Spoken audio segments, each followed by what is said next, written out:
Welcome to the Cryptozoology Show with your host, the Cryptozoologist, and this is History of Wild Men Part 3 with more historic woodwose and a guide of early Bigfoot sightings from captures to killings. We'll have a few more of those. We got some Sasquatch skulls and footprints and more modern DNA and some other weird things. Um, all kinds of mixed in here just to give a full sort of a basic synopsis here of what's really actually going on, right? And I mean, uh, I started this, like I said, in the 70s, so a long time. I had talked to Peter Byrne about this before. He believed that they were. Sometimes I was conflicted with this because so many reports are like monkey like, where they seemingly are really monkey. Which I didn't actually put in this. So that's another thing we're going to be covering in this show. We're going to be covering about these monkey people that have been reported all over the place since early times as well, that are still being reported in Alaska and different areas through Tennessee and all kinds of areas, Illinois. And this is where I had my sighting in the 70s of some young Bigfootish like creature, whatever it was. I mean, this was the craziest thing. I've said this on another show, but just to give you, if you haven't heard it before and hadn't seen the sort of show, I was brought down for the day. This place was called Kickapoo Creek, and it's in Illinois, and it's really a weird place. Like, it's like jungly. The second you even go down in these places, and it's crazy, man. They got like water moccasins sometimes and all kinds of weird stuff that if you're a Canadian guy, you're not used to these kinds of things, right? But I mean, it was fantastic fishing down there. I was catching these like a couple of different species of buffalo fish. Um, and carp, and there was gar in there. You caught there was catfish of numerous species, eels sometimes, and all kinds of weird things mixed in there. Smallmouth, largemouth, all kinds of weird things. A lot of different sort of species was through this sort of area here. But I was after these buffalo fish because I love them, right, and that sort of thing. And I was in there, and there was this sort of boulder in this big pool sort of area, and this creek isn't like massively wide. It reminds me a lot of like a lot of the ones I fished around in my region and things, the historic Rito and different ones where it's not really that wide, right, sort of thing. And this area where I was, it was even less width, sort of, right. So I don't know, like I didn't ever fish all the different areas of it, but I mean, this place is really jungly, man. Like, and I mean, so the second you get off the road, right, like it's pretty swampy. At least it was then.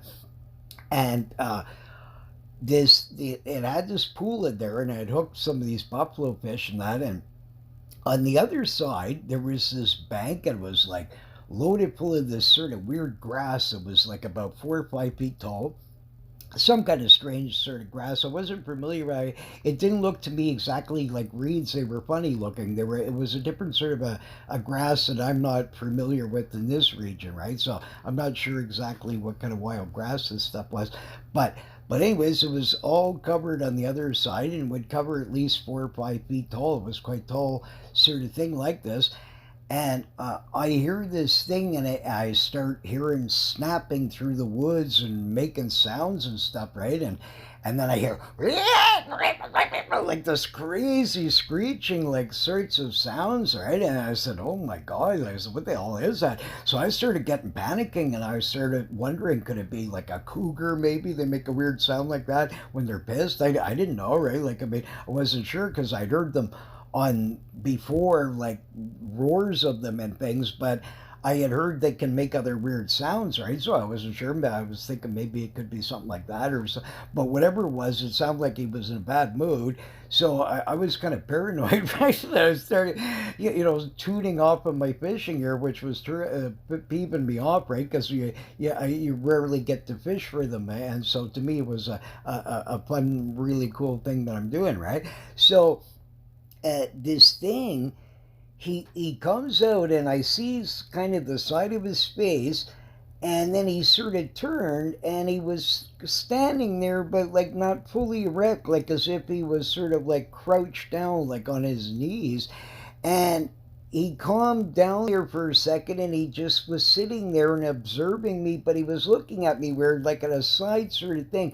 But he had no tail that I could ascertain. His rump looked like it was sort of a grayish color. That was the only spot that I could see on there through the grass that seemed to be different coloration than the rest of it, right? But the rest of it seemed to be much more furry. Okay, sort of thing like this. But again, I could be wrong. It could be that maybe he was older and maybe it had some kind of white patch there, because I've seen this on several Bigfoot before too, of this sort of idea. But whatever this thing was, there's no way that he could have been any taller than about 5 feet, and I'm thinking more like around 4 feet or so. But he never fully stood erect up, right? So it's like, no, yeah, but he just definitely was on two legs. He was standing sort of up, right, and that. But he did crouch down like in a strange sort of position. But he was observing me, and then he got sort of weird, and he lifted up his rump, and that's when I could see more of the gray there. And I'm pretty positive he didn't have a tail. I mean, it could be, but I don't think so. I didn't like, because you could see most of it through patches through the thing, and you would think that you would notice this tail pushing through it too, right? But I didn't see that. So, but his head sort of like was pointed, like sort of any like from an orangutan like thing to a gorilla, a smaller one, like to any kind of range like in that, to the lowest end of a chimpanzee like sort of thing. But I find them more have more rounded heads, right? And this guy had more of a sort of a funny humpish sort of thing to him.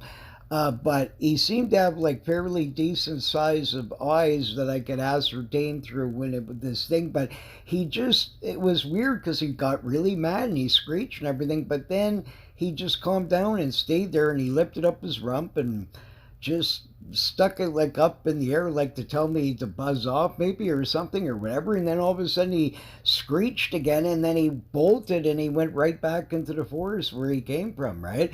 And I mean, it tripped me right out. So when I told my relatives, and they said they had heard these stories before, and they called them like swamp monkeys and these crazy local nicknames, that thing. But these apparently they were reported in the papers at certain times. So I'm positive either of two things: either there was some kind of feral monkeys of some sort, ape species of some sort, that some nut let loose, and a few of them hang around there.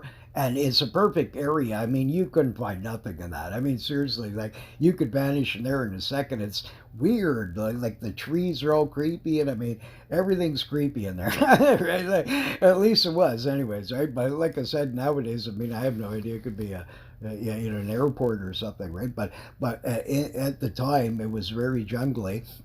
And in the same sort of another place further up, is this Kankanki River, and that and these guys, these wardens, had told me about that they found some kind of an octopus squid like guy that was found in there, and that the guy had seen it and everything, man. I mean, and it was alive, right? I mean, that's pretty wild, right? And I have a few films of these, and also dozens of reports in old newspapers were finding them massively far up fresh water, right?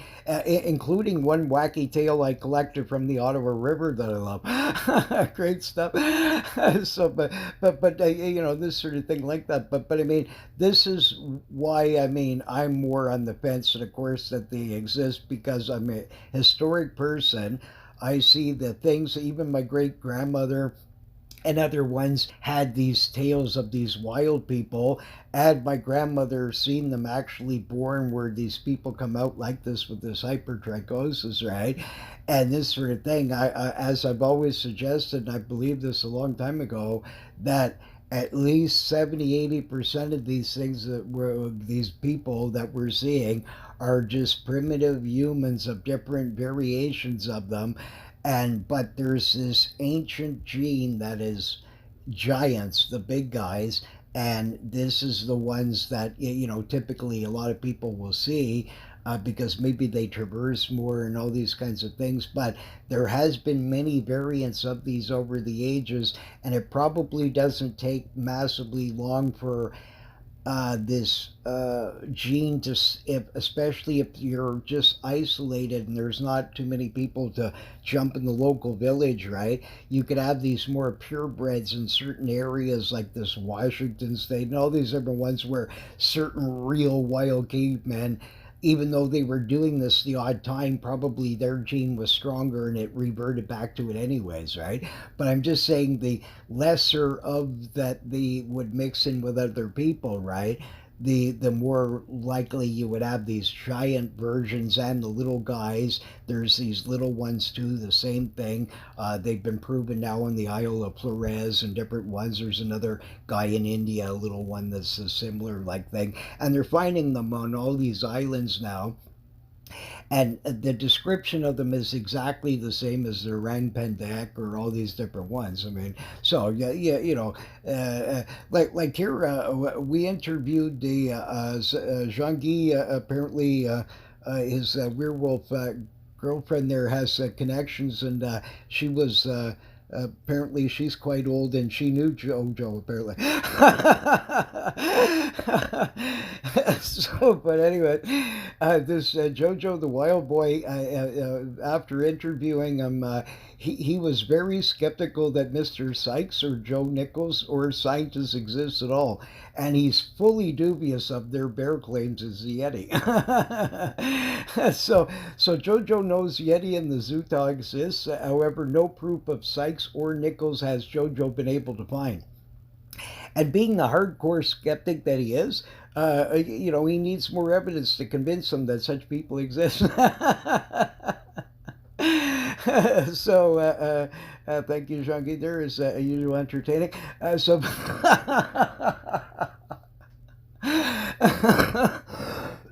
oh my goodness. Great stuff. But actually, I already showed this at my Yeti show and that. These natives of knowing this, he didn't discover anything. No offense to him. I know he fully believes all this sort of stuff. And this guy done this in the first place because he was getting agitated that Bigfoot researchers were claiming no scientists would look at their evidence. So he just got a small amount of samples. I think it was about 40 samples, somewhere in this sort of range, and this sort of thing.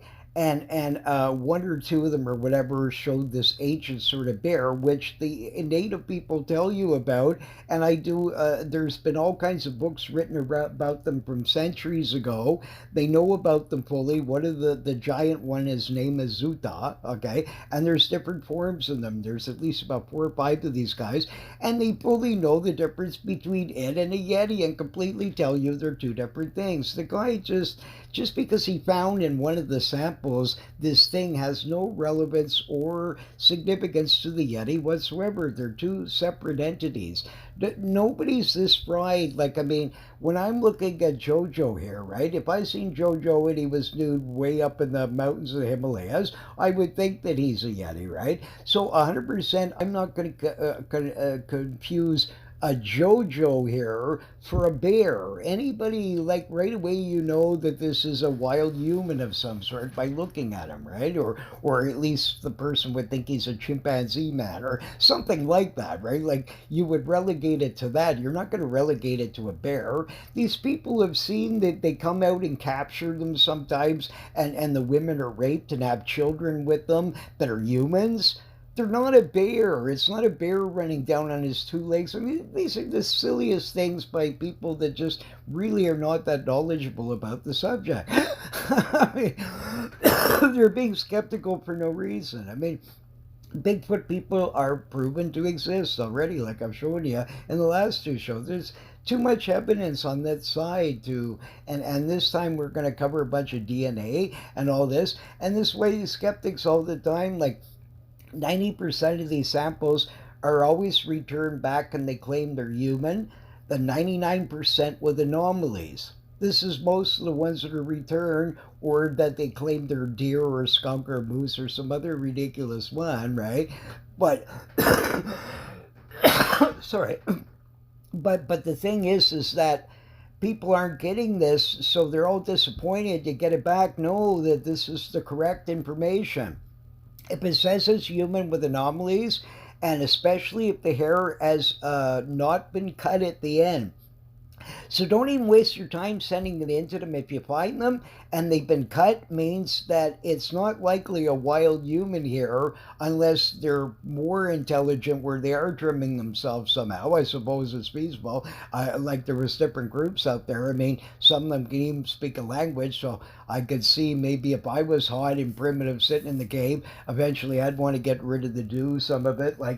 So I could see that that would be feasible, I guess. But the thing is that a lot of them seemingly don't do this. And I saw this interesting guy where I did see this one here that was pretty convincing to me. And the same thing now, this archaeologist skeptic goes, I'm very dubious like this because this guy has to believe this. I mean, who's going to really waste all their time on this unless he's really hoping? This guy would be so thrilled that he saw a Bigfoot, he would be out of his mind, right? He really wants to see a Bigfoot, right? But he has to play this side of the coin, right? But he doesn't get it. And even on the show, this guy, this researcher, I would love to get in touch with this dude. I'm going to research him and see if I could track him down, and I'd like to speak to him because I found this absolutely very interesting sort of. He had this one hair sample, and not only is it like very many of these other ones that were found where the no medulla is sort of much like, and this is how they extract DNA easier, is usually a sort of thing. But now get a load of this though. Humans have this characteristic sometimes, okay? Sometimes, so it still occurs even in humans. However, the difference is quite interesting. These all these ones that they've been brought in sometimes are like 7, 8, 10 inches long, titanic lengths here, right? And they're way thicker than any human beings, yet they still return them saying that they were human with some kind of variance, right? People aren't getting this. They are humans. This is what it is. And but this guy had a sample, and you could tell at the end that it was never cut. It's actually like, so it's natural because a wild human, many of the primitive ones probably don't, right? And sort of thing. And I've seen some real shaggy ones. I showed you some on some other shows there where, I mean, these people are shaggy dudes, man, or dudettes, right? And that sort of thing where they got super hypertrichosis. Hypertrichosis is appearing all over the world. In ancient times, there's all kinds of, like I said, paintings of them. Some people treated them proper and raised them in a proper fashion here, like JoJo. And I mean, I agree with JoJo. I'm quite skeptical myself, and until further proof, I'm fairly dubious of these guys too. Right? Like I mean, I know one thing. JoJo here, he seemed to know how to use a rifle, and look like he could take care of himself. So, but all kidding aside, though, seriously, I mean, there's a lot of the skeptical corner is fine, and yes, we all should be skeptical to a degree. But I mean, when the correlation ends up being so much, you can't keep saying every time that the Loch Ness monster is a log. I mean, eventually it gets dull and it's not logical and it doesn't fit with 10 zillion of the sorts of evidence and the people that are witnessing these things and the films and the different things. Certain photographs for sure are not a log and these kinds of things. So you can't keep using this sort of thing. And the same thing that every time it's not shadows in the forest and the person wants to see Bigfoot. I didn't want to see that creature. It actually ruined my day. I'm glad that I've seen it though, because it certainly changed my path even more, searching little apes and people, and I've researched them all over the world as well, right? And they exist just as much, and all of them the same thing. Trolls, gnomes, all of them are the same dudes. They're just variants, right? Some are bigger, some are taller, some are less hairy, some have more hairy, but they're still human beings. They live in little groups and they hide in caving and tunnel systems worldwide. And this is what they are, man. No doubt about this. And a lot of them are feral, where they were born with hypertrichosis or different things. They run out in the woods and they become a Bigfoot like sort of dude. So, anyways, we'll cover these amazing things next. So, if you were skeptical before or skeptical that Mr. Nichols exists, until further proof, the jury here will keep it on the fence. Okay, bye for now. So now we're going to continue here with a fascinating subject about the monkey people. And the, what I saw in the 70s that I'd mentioned there at the beginning and that sort of thing, it is, I supposedly feasible that I didn't see its tail because it could have been, well, I mean, this it was well hidden, a lot of parts of it, right? But I saw its face. Oh, that was what I forgot to say. That it was like it was between a very, because there was shadowy sort of trees all around it, over it too. It made it darker, right? So it's hard to know. And I have funny sort of problems with certain color shades, right, and that sort of thing. So it could have been anywhere from a very darker sort of brown bare minimum to a black, right? But its face seemed to be on the side, way like more like a chimp's, where it's not like that furry, sort of just a little bit, right? But on the side, it had bangs like sort of patty there, where they were seemingly longer. There was parts of its hair that was going like over its shoulders a little bit, and that's why I mean, it's not likely it could have been a chimpanzee, you know what I mean? Like, but I give any partial one it could be because of the conditions, right? It's feasible. But all I can tell you was certainly not a badger. It wasn't a wolverine. It wasn't a bear. Any of these sorts of things. Absolutely not under any circumstances in this universe. I mean, I could see its eye on the side staring right at me, and when it turned, I saw both of its eyes. Like, so it definitely had two eyes. But I mean, it sort of turned and sort of bolted back in the forest, but he screeched at me, right? And I presume he or she, whatever it was, that this sticking up their rump and telling you sort of like it could be like a threatening thing. I don't know. Maybe I should contact Jane Goodall. I'm sure she'd know this answer because I'm not like a world's authority on apes here, so I don't know. But I always was curious. I wondered if he was like trying to tell me like get out of his turf or something, or her turf, right? Sort of thing. But whatever this thing was, he was certainly fairly wild. So either somebody had a pet that escaped somehow that was, you know what I mean? Like, let's say, I don't know, even that spring the pet escaped. Well, certainly feasibly through those months, it could easily survive, right? So even if this thing died later, or these things were random, maybe a lot of people were letting loose, you know what I mean? Like, because I remember back in the 60s, they started passing a lot of laws in a lot of places where you couldn't have certain animals anymore. But before, you used to be able to get an elephant shipped to you. I seen old advertisings. This is hilarious, but way back in the day, but 1800 stuff here, and I think for about 25 bucks or some ridiculous fee, that they would actually ship you this elephant, or they had monkeys and different weird things, and they would ship it all across this train and bring it from wherever, right? Like wherever they had gotten these things, right? And this sort of thing. So even in really old times, there was trade, and I imagine that a lot of these people couldn't handle the pet much later, right? And this sort of thing like this. So it's even feasible that these, in some of them, that at least they're the responsibility of it, of some kind of let loose apes. However, there's other sorts that are quite interesting, that are all over the place there, from like even in Quebec. I mean, some of the tales are very more baboon like and funny. I've gotten some where they sent me in when I used to run this site, and some had a tail and weird things like that. I've collected all over from New York, Ontario, several tribes in British Columbia believe in this, Manitoba. Like I told you, one of this native lady that I knew quite well, she told me too that there was this sort of these. I don't know, like evil monkey people of some sort that used to possibly live there. Like she never saw one personally, but she saw like a Sasquatch, right?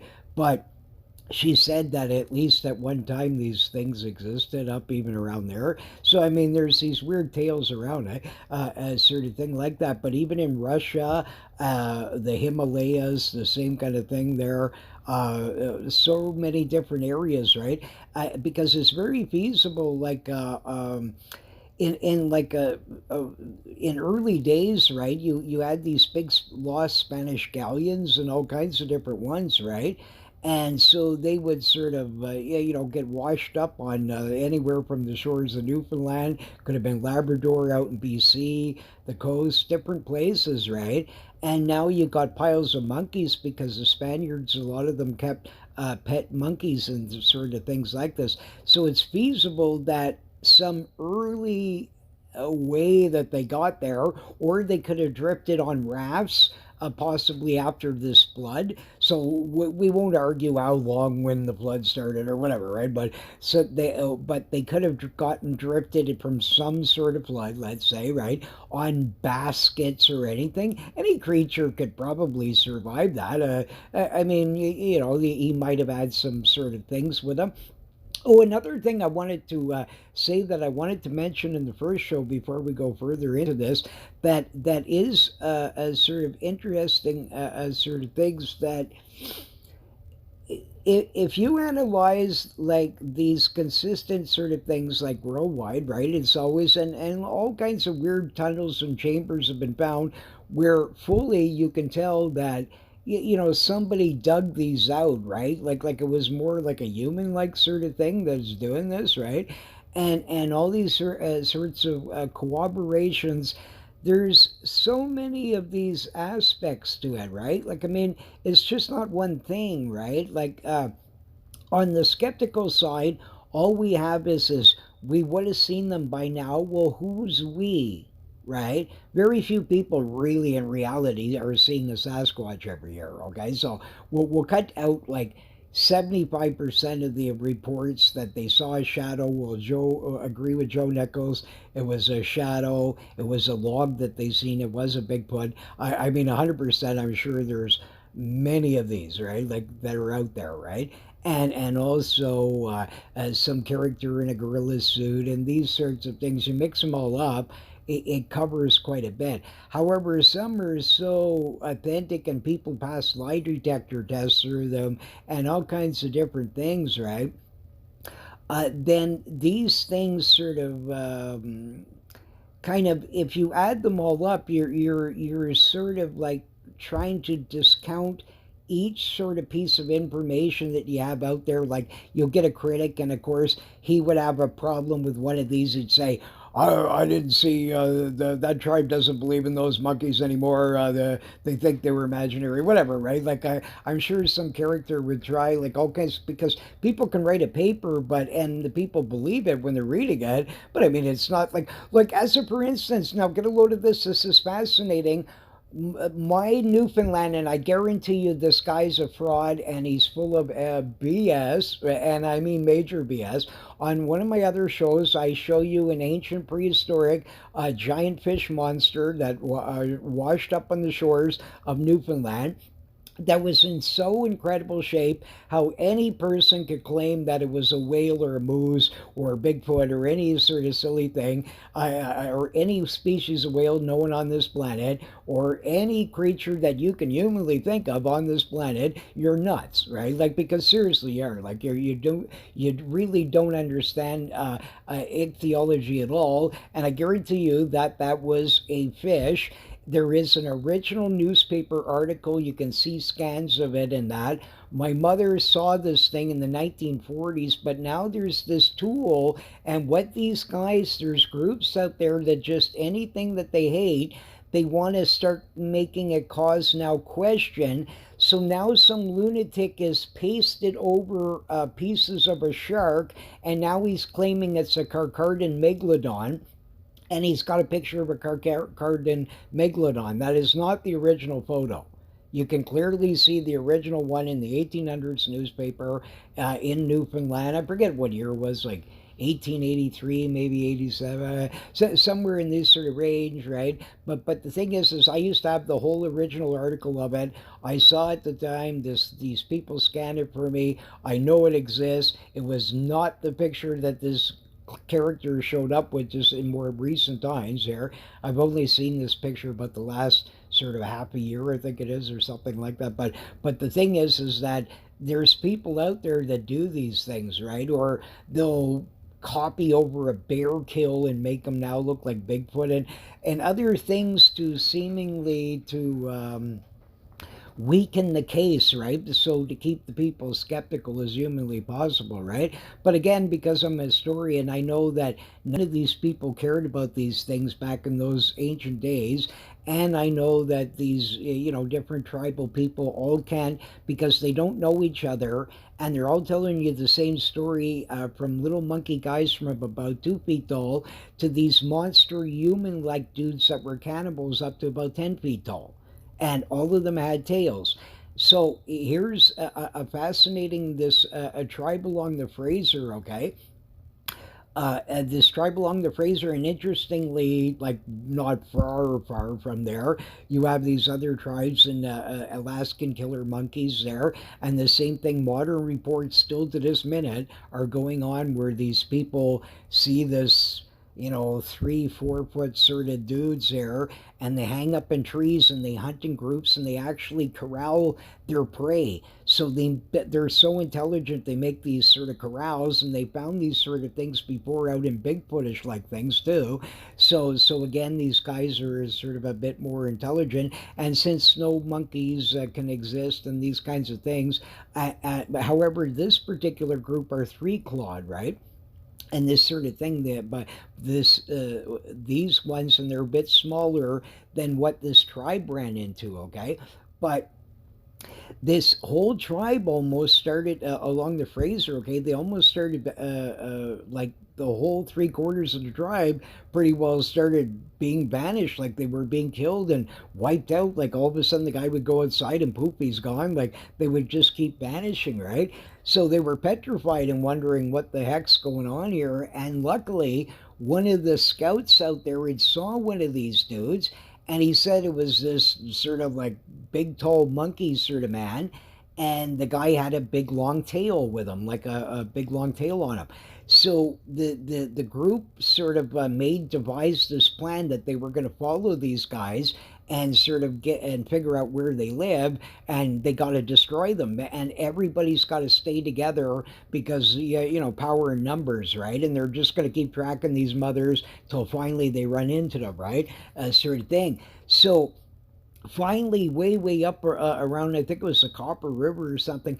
A part of this article got cut out again with this wacky program. But anyways, the so somehow they get to this area, okay, and there's these holes, these mounds, exactly like all the other people are telling you, always in some kind of wacky cave like sort of situation, right? So these guys were inside these sort of caves. And when they got there and they first see these caves, below the caves, there was these a whole group of them there, and they were actually playing like a almost like a game of soccer, some kind of primitive sort of ball catching like game, right? Kicking back and forth, and then they realized it was one of their tribe members. So then they got really pissed. So they waited these guys out till they went back to Betty by, right? And went back up into their sort of thing.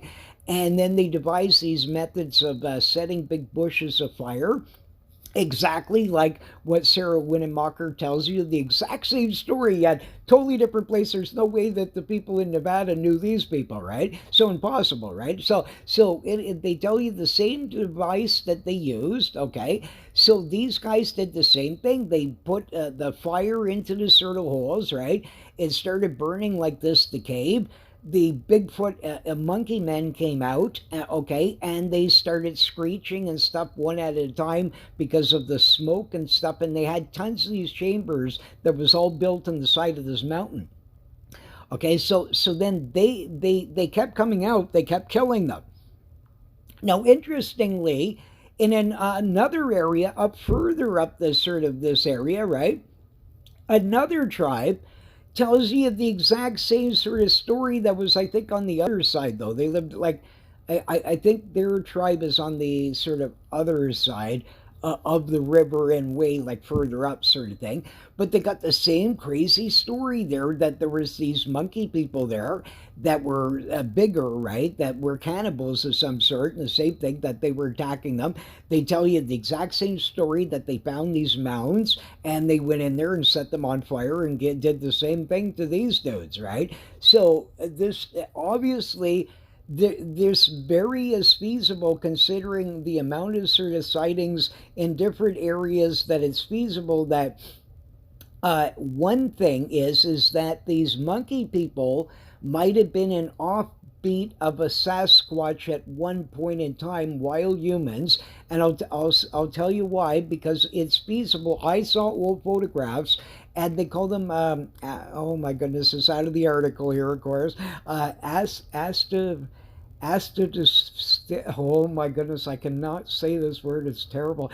Astatristafix sort of thing, okay? Like that's about as best you're going to get out of me here until I can remember this word, but it sounds something like that. And they're called these freaks, right? Okay, and apparently a human, one out of, I don't know, like let's say 100 million sort of thing. Some of them get this, but apparently some did pass this on quicker to the next sort of crowd, sort of thing. So then it's more feasible that the next generation you could have some of this sort of thing. And it could be that this sort of gene just was prevalent at this time in this particular group of these wild people. And so that's why they had these tales, right? And they might have been chucked out of villages way earlier.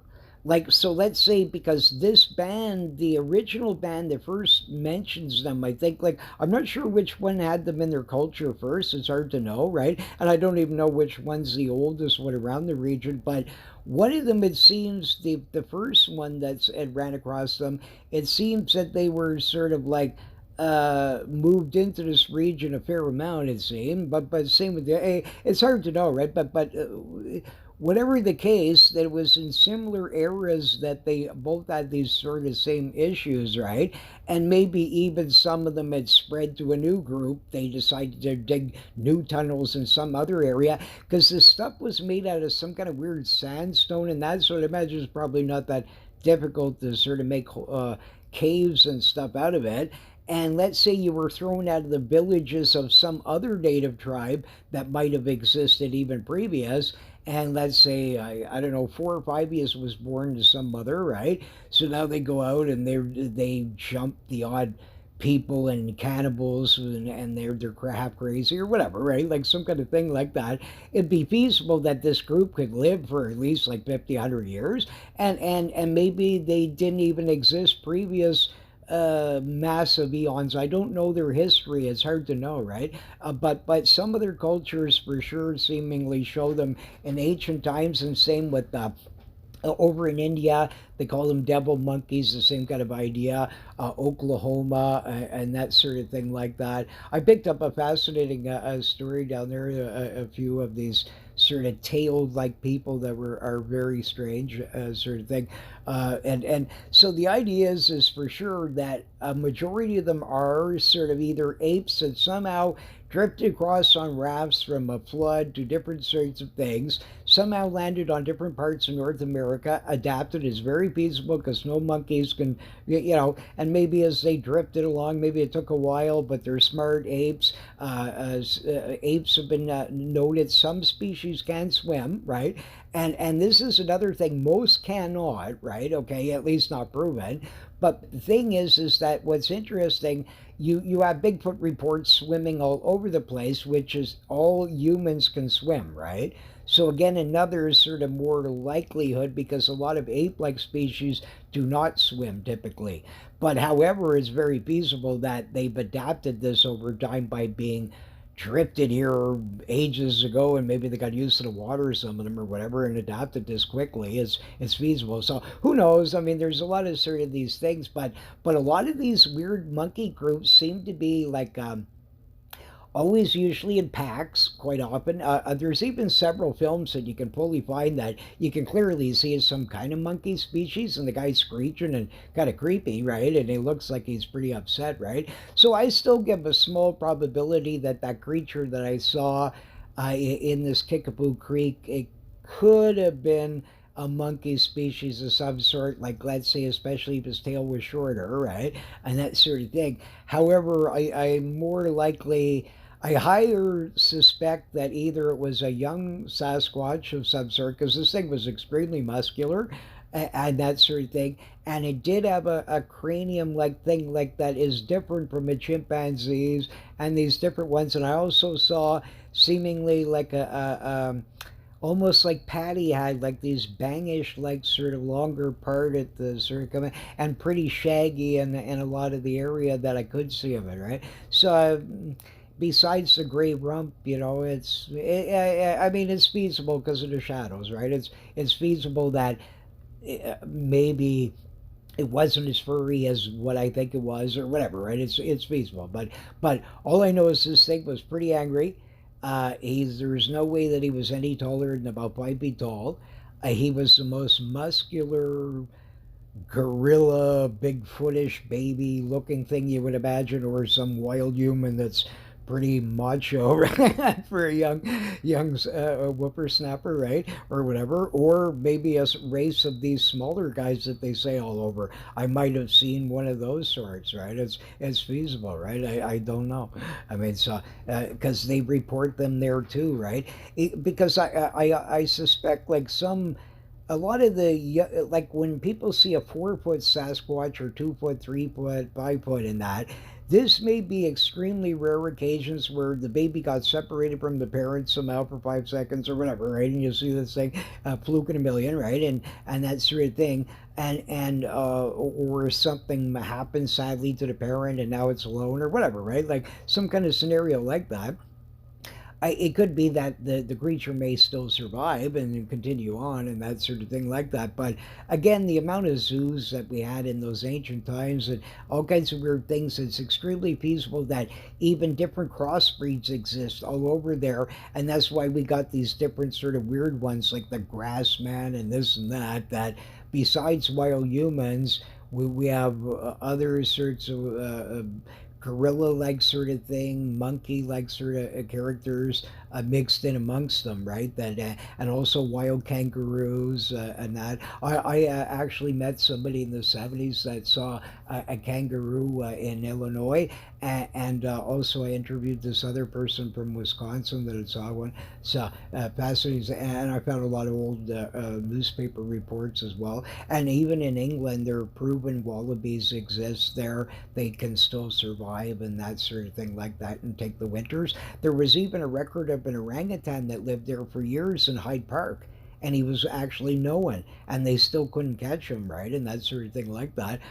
There's been other weird ones of monkeys and different things, right? And I also suspect this Exmoor beast and all that is a mixture of wild and now native cats that were in there. There's also British Scottish wild cats. Are they ever incredible? You want to see a really cool cat if you've ever seen one? There's these wild cats of Scotland, right? And they look so like wow, man, they're so cool. I mean, just and they're extremely hard to tame.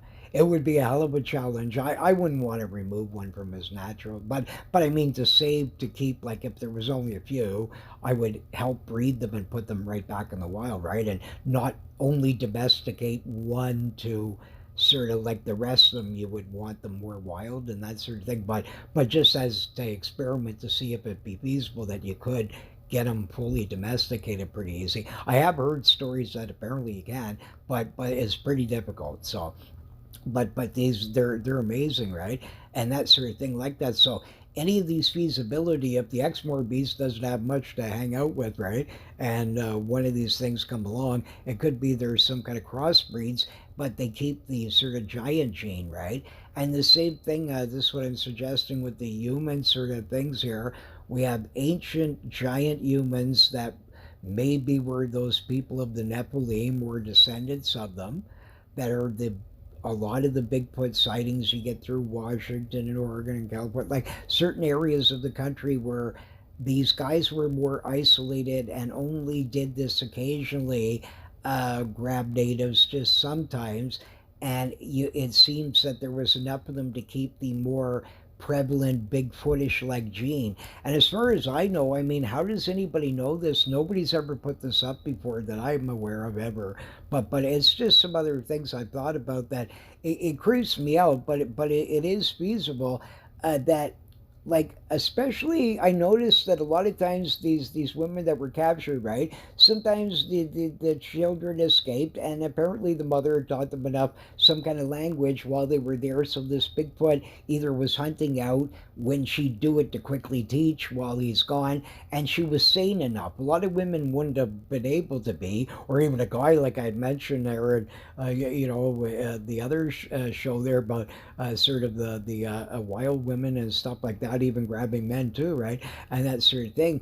But it's feasible even like in those times that it's weird that some of them obviously wouldn't have been able to escape, and all depending, it could be that any ones that were considered too weird, right, they might have did something with them, either left them out abandoned out in the forest to fend for themselves, feasible. And that could be also feral people that all of a sudden now the young Bigfootish dude is now hangs out with a wolf or something, is feasible, right? These weird sort of things. So again, it could be that some of the humans that came out from these sorts of primitive humans, right, if they had made it with somebody from a village or any of these kinds of things, some of them may not appear too Bigfootish to them, and they may sort of do something about it. It's feasible, right? It's not, it freaks me out, but I mean, considering a lot of them were known to be cannibals and all these weird sort of things, like, I mean, you got Leif Erikson from 900 AD mentioning them and all kinds of sort of things like that. And early explorers, there's a lot of historians that'll disagree with these things, but these early explorers also mentioned seeing monkeys even in areas that they're not supposed to be, right? And these sorts of things like that. But they mentioned this in the 14th, 13th, 12th century and different ones, right? And these sorts of things like that. So, I mean, there's a lot of this thing, right? But here we had two separate tribes, although they possibly could have been talking to each other of some sort. But I'm sure whatever, the story's identical. And both times it doesn't seem these were natural caves. They seem they were more like dug out sort of thing. Like, or whatever, right? Like, they seem different than the typical sort of cave that a normal Bigfoot like kind of guys would live in, right? And I could fully see this because there's these known freaks where people have tails, right? And this sort of thing like that. In fact, an early book of that I read back in the 60s, Bernard Hoovelman's there on the track of unknown animals. I believe in there, I'm pretty sure that he actually has a picture of one of them, where these sort of there was this monkey guy, right, and this sort of thing like that. If it wasn't that one, it was some kind of book around that sort of era, like from either maybe Ivan Sanderson as possible. I know he had stories of monkey people too, and that sort of thing like that. Also, another one I had mentioned before there, I told you, with Charles Fort, right? They had an extraordinary amount of woodwose sightings, sort of ones, stories, killer Bigfoot like things from Montana and all kinds of stuff from all over the place, and monkey people and all kinds of crazy ones like that. Those guys have a lost treasure trove of gazillions of sort of wacky stories. I have some here from Woodwose that I've never put out here, but they originally came from early Charles Fort sort of things like that. I still have some of their magazines and that. And sadly, though, the covers got a little bit yeah, roughed up and sort of things like that, because I would look back at them quite often and analyzing in my mind and doing school projects when younger and sort of things like that, right? About what Bigfoot could be, right? Like, because like I said at first, I thought maybe it was like some kind of outbred gorilla, but then more and more, all these cave people always seen. The guy seems to be human more half the time with clubs and all these wacky sort of things. And then you got this giant versions, mid-size, little troll guys, elves, all this sort of gang. It's all the same thing. They're just different variations of wild people, right? Some are small, some are medium, some are tall, right? But the typical Bigfoot that most people see out there is these ancient, sort of more giant sort of dudes, right? However, a good portion is also half breeds of theirs probably, or some kind of thing like that, right? Like I showed you, the caveman in Morocco or the Uran guy, and conveniently both times the parents claim that they were raped by a caveman, right? And conveniently that these guys have the longest arms on earth. They look exactly like Bigfoot. I mean, seriously, like yeah, besides hair variance a little bit. Oh, there's another photo I could show you on the side of that guy. When you're looking at him that way, he doesn't look as furry as you really. But when you put there's side pictures of him, and I mean, he's completely loaded to the yeah, to the fur, to the hilt here, right? So I mean, that guy, especially the urine guy, had more patches. Like he was more, like that George the Animal Steel guy was back in the day, like just creepy, hairy, but not like yeah, like just patches missing and stuff. But he certainly took all the rest of the Bigfootish things. Giant feet on him. I forget the size of them, but they were atrocious, like monstrous, right? Like, and this guy had a monster stride, and the same things. Like, I mean, the other guy could live in a tree. He's eating leaves, right? Proving that probably even these half humans, right, like sort of thing from these ancient ones, right, where they actually were a real ancient one, or at least they're a long time where they've changed, to become whatever they are at that point in time, right? This sort of idea, it proves that even a half sort of one of them can now eat leaves that probably a lot of humans would get sick from, like, or other sorts of things. But this guy would do sort of funny things exactly like 10 zillion Bigfoot reports from natives and all kinds of things, right? So extremely fascinating. But these Steppe monkeys sort of creep me out, because I also, oddly, I saw it, and I didn't realize that some of them, like, I had read these accounts, and some had like weird toe coverage, like some only had three toes or five toes, but I never sort of correlated that specific native groups actually are stating fully that only the one they're talking about has only three claws, right? Like the Alaskan guy, right? And this sort of thing.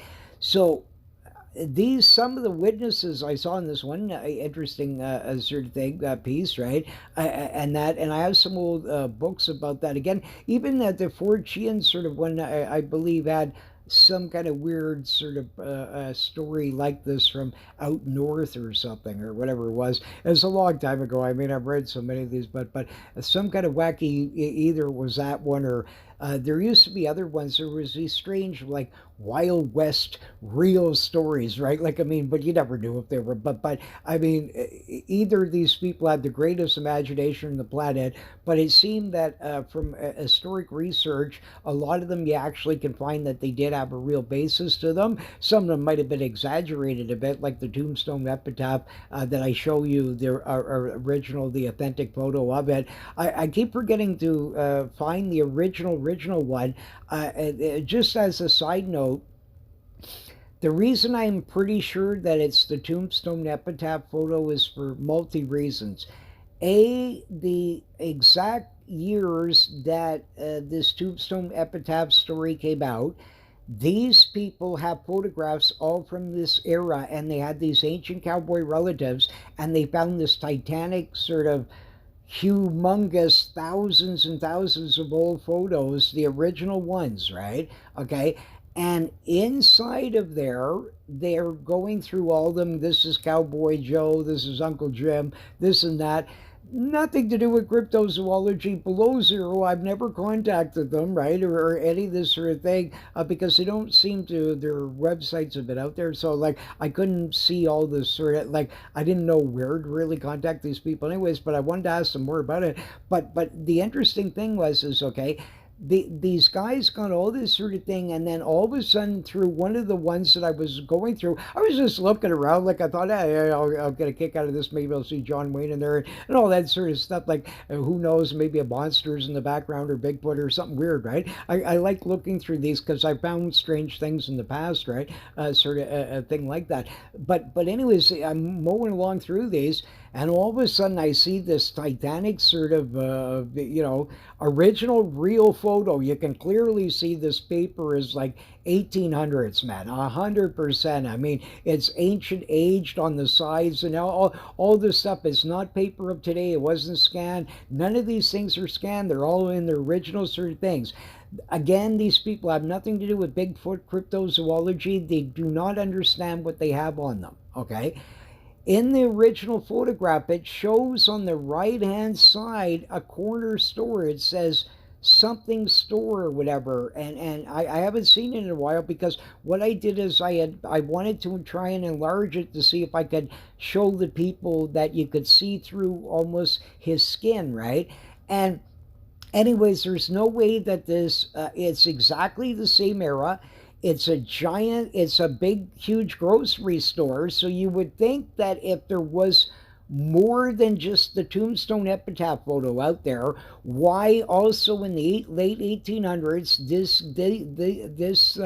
this family here has these original photos from their one of those old box camera, like the one where the guy would have to pull the flash and do all this sort of thing, right? Like you can't. There's no way you wouldn't have paper like from that era. Like the odds of that, and they have literally mass tons of these, so they're not fake, right? So the thing is that in this photo you can clearly see a whole pile of cowboys, the things in behind them. They said that in the tombstone epitaph that it was nailed to the general store. It says general store on it. You can clearly 100% see that it is an original sort of photo mixed in, like I said, with the other ones.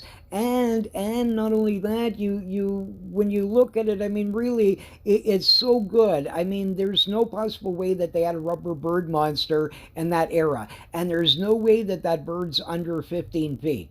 And I think I'm being generous. It could be a little bit more than that, maybe 18.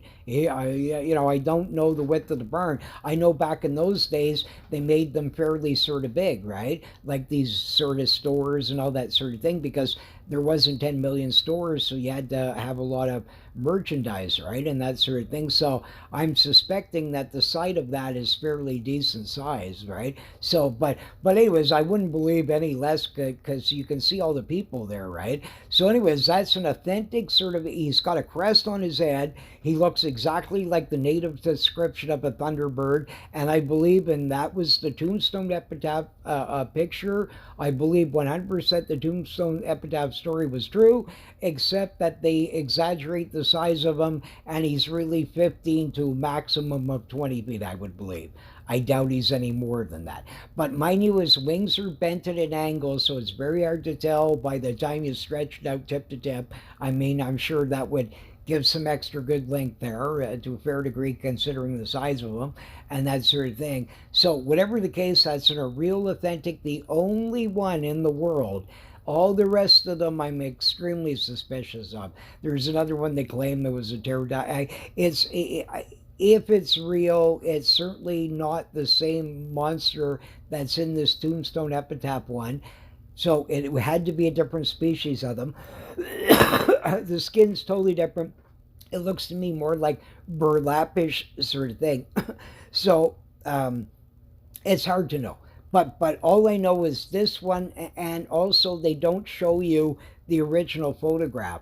But all I can tell you is this one is real. This family still has it there. I have it in bookmarked somewhere in this planet on what on my crazy machine here. And whenever I can find it, I want to go back and if I get talking to them there for a minute because I find it the most fascinating thing in the world. I'm surprised 10 zillion people aren't looking at that. I mean, clearly you can see a bird that has to be at least about 15 feet wide.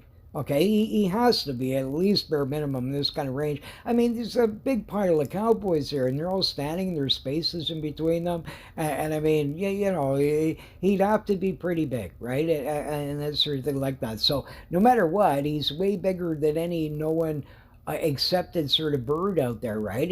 And he looks exactly like a Territorian like sort of bird, right? And also the same like these stories of these great thunderbirds, except this guy is like the bat like kind, like more of like you know, a pterodactyl like thing, except the guy's got a crest on his head. However, a lot of native groups said that there was some. In another show there, I don't, yeah, I'm pretty sure I put it on there. I have a photograph of sort of this guy found that's still never been identified, and exactly like what I found, this huge bird monster was flying around attacking this lady's birds that was sitting on her balcony, and she tried screamed at it and tried to chase it away, sort of thing. And this thing had a wingspan bare minimum the width of her sort of balcony across, because he stretched it out and his feet were so big he was having trouble trying to grab onto the sort of thing. And she sort of freaked him out, so he scooted, and when he did, somehow a piece of his bottom feather busted off, and she had this great big painter's bucket. It's like those tall ones. It's not the little guys there, like I don't know what you call them, maybe 5 gallon or something, but they're tall and slimmer, right? And this thing was 3/4 up, and a piece of it was missing. I mean, that's Titanic, man. Like, so whatever she saw, I fully believe her, because there's like the feather was way bigger than a normal crow you would see around there, like in height, and at least the width of a sort of a typical crow that you would see. Say, I mean, this feather was really strange. It was pure black, except it had this funny bluish light tinge that was down at the bottom of it. So whatever the hell this bird was, I mean, it was one sort of scary thing as a side note, right? But I talked about that about another show. So, but over the years, I've ran across some strange sort of things. Sadly, I didn't get to see this dude. I would have killed to see this thing. I would have loved that, man. I want to see a thunderbird. Right? I met another guy who actually, I just muses as a sideline. I didn't plan on including that, but what the heck? Now that I was just thinking about it, when I was in this tournament in White Lake back way in the day, I ran across this fellow. They had this ice cream stand, and it's like some kind of strange cult-like sort of phenomena down there that I've never seen any other place that I can recall that I remember. I mean, I've seen a few strange places in Quebec too that do similar like that, but not exactly the same. I don't know if they still do this, but back in the day, these White Lake residents would all sort of go down, even in the middle of winter, and they would line up and go get ice cream from this ice cream store. So if you're down there, obviously whoever's selling this ice cream, if it still exists, has got to be good, sort of thing like this. But so I get this giant lineup, and I get some of this bubble gum one, or it was some weird one that I got from them, and it was fantastic stuff. But anyways, this guy, he was waiting behind me, and we started blabbing and stuff like that. And I said, "Oh yeah," he says. Well, he says, "I don't recognize you like this, because they're more like locals that usually go in there." And I said, "Oh, I'm going into this tournament down here," and that sort of thing. So the guy says, "Oh yeah," he says, "that's cool." He says, "We fish on the lake all the time like this." So he started trying to tell me all these spots, right? So, but I'm a smart guy. I'm going to listen to some local. Why not? I'll put it in my repertoire along with spots that I already picked out, right? Sort of thing like that. So this guy, we started talking. I said, "It's really beautiful up here like that." And I said, "Oh wow, man!" I said, "Look at that!" And we saw a bald eagle, and this bald eagle flew right across like that. And I've rarely seen them in my life, just a few times, man. Like I saw one up around Wyoming once when I was younger too, and a few other, but extremely rare, right? And all the times I've been out, it's not too many. I've seen a lot of other sorts of eagles, but bald eagles, not much. sort of thing. But anyways, this bald eagle, he was flying, right, and the guy said like that, and I said, wow, look at the size of him like that, and he said, oh, he's a minnow. And I said, a minnow? Right, like this, and he said, yeah. He says, years ago he was waiting for his ice cream. He was gonna then this sort of thing like this, and he said him and a bunch of his family and some other locals that was with him or something. Apparently, they saw this giant eagle monster, and I mean, this guy thought that bare minimum, he couldn't believe in his mind any less than about 10 feet wide, but he thought maybe like 14, 15 feet wide. He wasn't sure because there wasn't really any great thing you could line it up with, right? And the guy was quite high.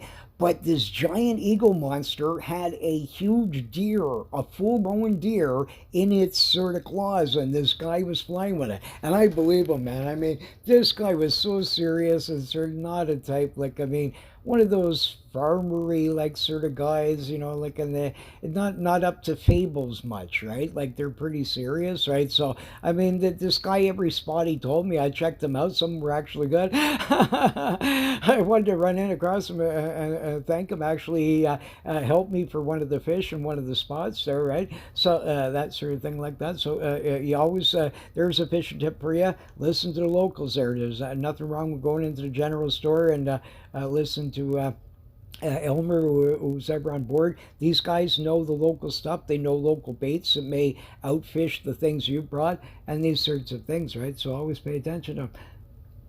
I mean, also, I pay attention to them for another reason, not to be out of like any sort of like, but I also find in a lot of lakes where they do tell you to use, I don't know, like, well, we only use here the big O or whatever, right? And these kinds of things.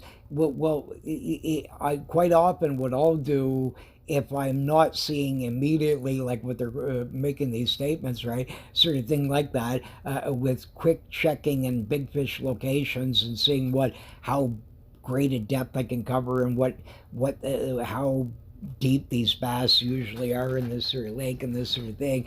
Then I'm analyzing all these sorts of things. Quite often, what I do then is pick out lures that people would not use in these kinds of conditions.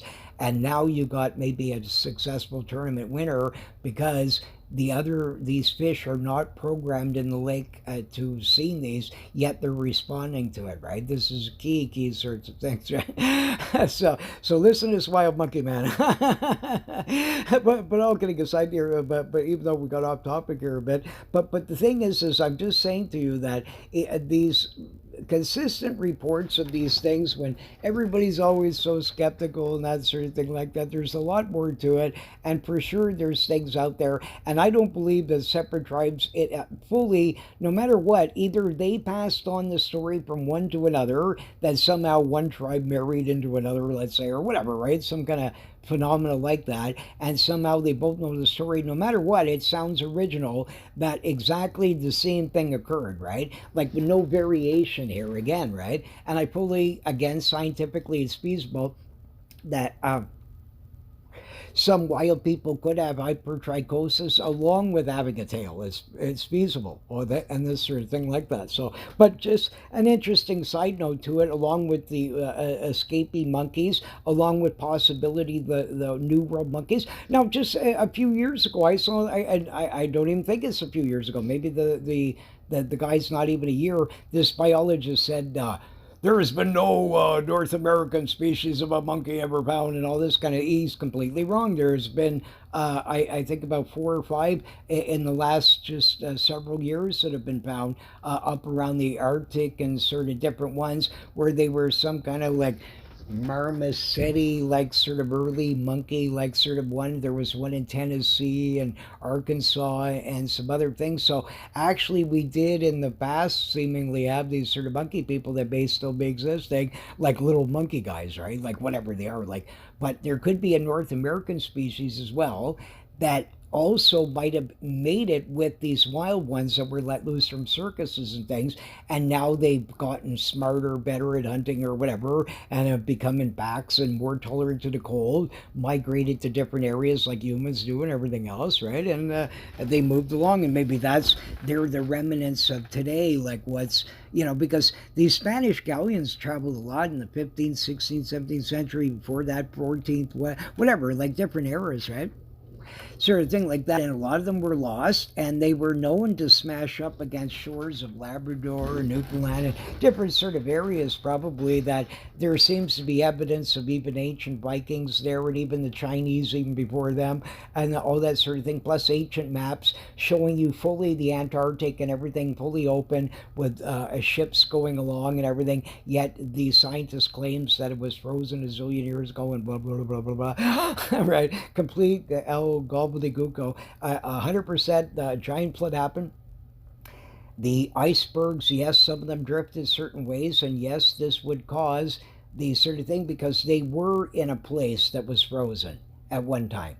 And this is the thing: is we had all of this Earth put together, not like split up in these continents, and the sort of they got sort of split with this titanic flood. These guys slid this way, this guy slid this way. The closer you are to the pole, the farther away you are, whatever, right? Then all of a sudden, now the places that was the most freezing places, that they or that it got cold in certain areas from the now skies being covered by this maybe volcanoes erupting from these floods, and all kinds of smoke in the air from cataclysm of different sorts that might be caused by the flood hitting it, and these kinds of things. I'm sure some volcanoes probably erupted. I wouldn't be surprised, and this sort of thing. So you'd have all this sort of things going on, right?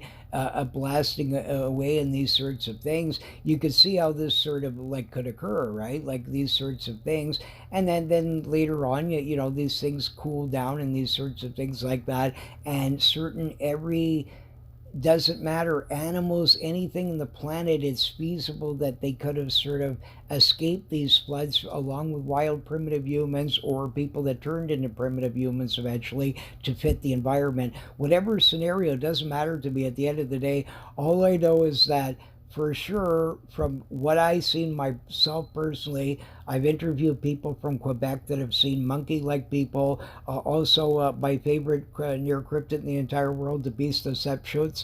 I love this guy. One guy saw him digging through empty poutine containers. How can you beat that? And he was knocking around beer cans and looking for garbage. I mean, you know, he's a Quebecer full through and through, and he's a baboon man, right? And that sort of thing like that. So I love him. I hope he's still being seen out there. I haven't seen his story in a while, but if he is, I hope he's out there because I love him. And he's either a loup de garou, possibly, that's a bit weird looking, but I suspect he looks to me like some kind of escaped baboon like guy. He may not be alive anymore. Like, I mean, they'd only live a certain amount, and that'd be about it. Like, I'm not sure exactly how long baboons can live, right? Like, some monkey species can live at least 40, 50 plus years, I've heard, and other ones I've even heard wackier stories where apparently they were older. But let's say in general, at least like 30, 40, 50 years sort of idea. It would be very feasible. Then you would see the same monster many times, right? And the same thing with these wild humans, right? Like, I mean, or devil monkeys or anything that's going on that we're seeing, as long as they got a sort of like a cave-like sort of environment of something to hide in, their body systems help them blend in with the environment. They know to avoid us. I mean, can you imagine, like, even let's say wild people that were kidnapped, like even from Africa and Asia and different countries from thousands of years ago. I know there was early trade slave way before, yeah, you know, what we talk about our North American problems with the poor black man and all that sort of thing, right? The idiocy of this again, right? Allowing people to do such sorts of things, right? But societies like that, they follow the sort of the crowd, right? And sort of, you know, that was the thing to do at that point, and nobody cared, right? Sort of idea, and that's terrible, right? But the thing is that this has happened through the ages, including also black people having, yeah, you know, white people as slaves and all kinds of stuff. So nobody's comparing us, so we don't want to get in that. But I'm just saying historic. Like I said, I'm an historic guy, so we're just talking historically that no matter what society you can humanly think of, people have been traded as slavery, and what I mentioned in an early Bigfoot show and another one that I had, about Hans Schurtenberger. Some of these names are so hard to pronounce, but anyways, he fully writes in his journals that he saw these 2 year end, right? Exactly like the lady described, with the yellow fawn hair and the sort of the whole, this big giant, 6.5, 7 foot monsters. And there was a male and female. They were captured and they were used as slavery, right? He was able to teach them small sort of things, and they were chained in these giant iron sort of things, so they couldn't escape, not even them, with the strength they have, right? And that sort of thing like that. But I mean, these people like are always telling you the same sort of thing like that in early sort of cryptozoology books. You can see all kinds of tales about these devil sort of monkey like sort of guys. They called them different names. There's so many of them, but a lot of them seem to have been went extinct over the ages, right? Exactly like what this sort of a crowd did here, right, where they sort of got rid of them. There's several native bands, or maybe only once this occurred, whatever, right? Like some kind of scenario like that. It doesn't matter. It seems that there was two sets of caves that had these sorts of tunnels dug out, in indicating to me that this little group of monkey people that were probably chucked out of some other village hundreds of years previous, or who knows, right? Sort of idea, turned cannibal because there wasn't much food around there, just like maybe that Yeti guy from sort of the Delatla Pass, and that sort of thing like that. Oh, there was one other side thing. I know I've gotten off track here a few times, but just to mention, there was some things I wanted to re-mention before we get into some other sort of things like that. But I'd forgotten to say like about the Delatla Pass thing. Uh, Besides all of these sorts of things, like I said, you still have to explain that a guy has a Bigfoot on his sort of picture, right? You have to explain why the guy only cares about it, not his clothing, not anything in this planet, and he's already cut out holes indicating that he's looking for the monster, right? So it seems that he already was aware of it. So I presume that the previous day, an hour before, 5 minutes before, somehow he took this photo. Now this, maybe that's what caused it, as far as anybody knows. I never even, that didn't even dawn on me right this second, but just a second, I never even thought of that before. What if that the that's very interesting. What if at that time, right, this Bigfoot guy, because they said they were around the forest, right? So they find their tent with the cuts all around it, right? Okay. What if just before that, like a minute, 2 minutes before, 5 minutes, like some kind of scenario like this, right? The guy sees the Bigfoot coming out of the woods, so now they freak out. So of course the rest of them start running. He's all excited, so he takes the photo. Meanwhile, they're running in there. The girl's writing down, yeah, help Bigfoot's going to eat us and all this kind of thing like this. Now, meanwhile, this guy then running in, he's doing the same sort of seemingly thing, right? It seemed it was his handwriting, one of them at least, right? But the thing is that it's feasible that the KGB took some of their writings out of the girl's diary, because she mentions Bigfoot before. But what I'm saying is when the guy took the first photo, there's a couple wacky photos that you see these sparkles and lights and stuff. It's around the same kind of lighting in a strange sort of way. What if the guy started panicking, but he tried to get the last two shots, but because he was moving in the motion so much by running for his life now, because this Bigfoot guy's coming. So now let's say maybe the guy charged, or her, because we discussed this before, it looks like she could be pregnant in there, right? So now he or she, whatever the case, now they decide to, now the gang runs in there. Maybe they're trying to sort of get their clothes. Maybe they heard it before, and that's why they all came out of the tent half naked or something, and see this thing. Now the guy, now they shoot back in there. They're trying to get their clothes or whatever. They're writing down how Bigfoot's going to eat us and this kind of idea. So now then finally this Bigfoot guy then it comes. But meanwhile, this kid who had taken the picture, maybe the other two, it's because he's running and he was petrified, possibly, that you get these weird lighting effects. Because some people have suggested it's a UFO, which now I gotta believe that somehow a giant yeti appears on their film. Now a flying saucer, so now I got to believe that the Yeti guy came from Mars and he flew down. Come on, I mean, like I said, I cannot fathom in my mind, no matter what. I can fully fathom that UFOs monitor us like chimpanzees and everybody else on this planet, from a plant to Sasquatch. So it's fully conceivable to me that occasionally, yeah, you do see a flying saucer around the Sasquatch area. Maybe they're following them or something. Maybe they have analyzed what primitive man acts like. I have no idea, like whatever, right? But that kind of idea, it could be feasible, right?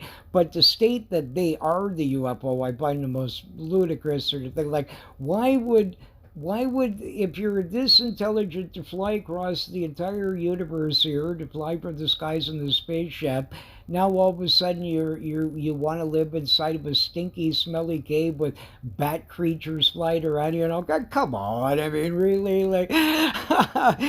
So I'm sorry, but I mean, to me, there's a lot of people out there that just want to write a book, and I mean, they'll write about any kind of wacky with the most flimsiest of sort of, yeah, background to it, right? Like, I mean, but I mean, again, like, I've read some really wacky ones where, yeah, everything from UFOs, or flying down and putting the Loch Ness monster in different areas around the world, to I mean, the wackiest stuff. I'm sorry, I can't go that far. However, I did see some kind of monkey to baboon like creature in the 70s, so I know fully feasible, also through historic records, that they've been captured. In New York City, there's been several that have been captured over the years, where these guys live wild monkey people for quite some time out in some kind of park or different things, and nobody could catch them for a long time, and finally somebody did, right? But these were even more non-wild ones, where they were somebody's pet for a long time. So the more sort of, if you had enough of them escape from a zoo, they don't want to be your pet anymore. Like if you had Gertrude the chip, right? And Gertrude the chip you've raised since a little baby, maybe Gertrude the chip loves you and might come looking for you again or something, right? That sort of idea, or at least recognize you. I've seen wolves do this and all kinds of things where people raise them, and decades later, 10 minutes later, this elephant hadn't seen this guy for over 40 years, and the elephant instantly recognized him, came ran right over and started giving him kisses and everything. What most heart touching thing I've ever seen. Extraordinary how intelligent they are, and we treat them like idiotic, like sort of thing, caging them up and all that sort of thing, right? But and what do you think these aliens are probably doing to us, right? They observe us, right? So again, this is what I like. I mean, so, but I don't correlate Bigfoot as the flying saucer guy, right? Sort of thing like this. But nevertheless, these stories exist out there. They're fascinating. The origin of them is hard to know, right? Like, I mean, again, it could be that these kinds of things could exist where they landed on the shore somehow, or they were a primitive North American monkey, and they have found some fossils now that are monkeyish, like they're apparently the most earliest primitive like sort of monkeys. But anyways, there's still a monkey like thing, and there was one apparently found in Alaska, including little midget people that are only 6 feet 6 inches tall. Yet the guy's got photographs beside the fossils of an American penny beside it. You can find it in the scientific journal. They found it in Alaska, and they're dating it at 450 million years old.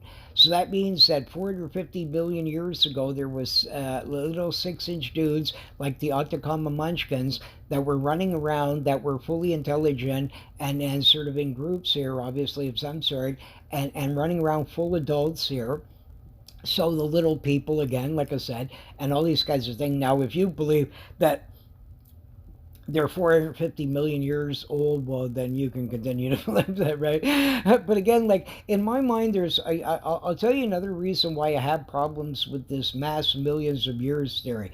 I don't have a problem that the Earth's core and all these other planets and universes and whatever is out there, right? Like all that sort of stuff, all of it combined has been there for a zillion years. That's fully, I can fully believe this. Because the biblical thing does not sort of, here's what the guy says, it says, he made the heavens and the earth. Okay, the heavens and the earth. Now think about that. The word heaven in the original sort of manuscripts, okay, actually means a place where you build sort of like a thing, right? So he built a heaven, a planet. And the reason I know it's a planet, because also he mentions that you'll have some kind of things to do there, like, I don't know, some kind of activities of some sort, and you'll be able to press wine and do different sorts of things eating, apparently. So obviously you couldn't be doing this floating around in an outer space, like out in the heavenly like thing, is what people imagine, right? So I mean, you have to sort of really look at these. I look at them as actual historic factual things, because like I said, the Bible has not been proven wrong yet. So I take this as sort of really evidence, as well as I see that film of that angel. I've never been more convinced in my life that angels exist after that than I am of that. Because A, I met a whole Muslim family that swear up and down they instantly recognize it. They said, yeah, that's the guy that they saw. They were right there. They saw the action. This holy mighty angel thing comes down. It shoots power laser beams, and you got, I mean, you got over 10,000 witnesses, hundreds of films from different angles, and there's still idiots out there that are saying it's CGI. They're so ridiculous. But this is what I'm saying. There's always going to be this group that will try and sort of, you know, I mean, tarnish things to keep people at a skeptical level when they shouldn't be. I'm, like I said, fully skeptical, but I have to look at the correlation that worldwide, the same thing from Africa to other places, Australia, the same thing. There's been reports of sort of big monkey like guys that some of them had tails like that. And so he's not exactly like a Yowie. Some people have suspected him to be this ancient sort of monster, you know, lemur sort of kind of creature or something like that, like these kind of things, right? Like, so, or some kind of weird unknown monster wallaby or some kind of scenario like that, right? So a different phenomena than the typical Yowie wild man. But again, this Yowie wild man is fully conceivable. I mean, it's what a great area, and apparently these Yowie guys are really buried, right? And they seem to be more purebred, but also they tell you the same story that they live in the caves a lot or in the thickest forest, just like any Bigfoot does, wild humans, right? Because there's only certain places to hide, right? And they're certainly intelligent, right? This sort of thing like this. But like even the Athabascans here, they mentioned this Katani, right? He's this killer monkey who has three claws and he's like about 3 to 5 feet long, has a long tail, lives in caves, right? Same kind of thing. And I mean, it's all through over the place, right? In 2012, a hiker in Fairbanks, Alaska was hunting moose and found an odd shelter with blood on it. Then a monkey like beast from the tree screeched at him and he fled. He then contacted authorities and the camper was never found. And I was watching this fascinating show there, like I was mentioning him the other on the other show there, Mr. Gerhard, and there's this. And this wonderful native fellow who's an expert at sort of Alaskan sort of mythology, that is, some call mythology, right? And this sort of thing like this. And this a jazz guy there, he's like a former policeman, right? And so he's more the skeptical sort of side. Like, however, I like this guy, and I'll tell you why. Unlike a lot of some skeptics get to me, like where they're overly being skeptic, right? Because they're not familiar with the evidence that's out there, right? And I think people only should be skeptical until you've completely looked historic wise, listen to 1,000 reports, listen to this, that, now fully look at it all and then say, yeah, yeah, you know. And if you want to stay on that side of the fence, fine, at least you have a right to do so. You've now looked at the evidence, right? But being skeptical when you think that Bigfoot started in the 50s and you think it was made by a guy with a wooden foot, you're not really that knowledgeable about Sasquatch, right? So you need to beef up on the expertise first before you should be skeptical about it, right? Sort of thing. But these guys guys, they hunt these Alaskan sort of mysteries, and I have to give this guy credit. I was one of his shows, just as a sideline. He had this wonderful one about Lake Illiamana, and looking at that bite mark, it reminds me of a couple of shark-like species that possibly could have bitten that paddle like that. I don't believe it could have been a muskie or a northern pike, these kinds of ones like that. It's funny because the spacings are absolutely perfect across that, and some sharks can make a similar funny bite like that, and it's sort of rounded and scooped like that, like a bottom of a shark's mouth, and the upper part would be. I can't tell you what species and that sort of thing like that. But again, I've always believed that there's a shark-like creature in there because I wrote about this again in the 70s about these giant monsters of Lake Illiamana and some other lake monsters in a school project as well, and these sort of things like that. Because I even interviewed these people that were chased by this sort of shark-like monster, and they thought it reminded them of some kind of shark, sort of thing like this, and it was following their boat that they rented. And there's been people that have reported these 10-foot like plus pike in there, and also Bigfoot like sightings around the edges of this sort of Lake Illiamana and this sort of thing. But this Ken Gerhard guy, he's above in this plane and he's flying. I this thing started following, and I thought this was hilarious because I actually tried this. It's in my book. When I was down for fun on the Ottawa River, I would do this occasionally, and on the St. Lawrence and other bodies of water where they had said that sea lake monsters had attacked and somebody, these kinds of things. I just for fun, I had this sort of a blow up sort of yeah, clown like sort of guy. And I would just tie this to a really heavy fishing line and just blow it up loosely where it would stay up on the surface and not drag underneath too much. And I would troll it and jiggle it back and forth. And these guys did a similar thing. So I thought it was hilarious, right? But now here's the crazy thing. I've actually seen some pretty weird things over the years that I mentioned in the book and that sort of thing. But on this film, this guy actually, this thing shows up twice. Not only is it identical size and shape both times, but this thing was following.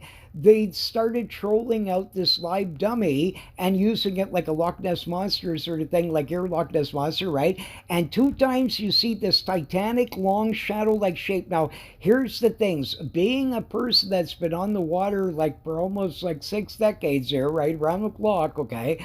I can tell you this much that if that was a sturgeon, that is got to be the most titanic story of a sturgeon, like the most highest ones I've ever seen.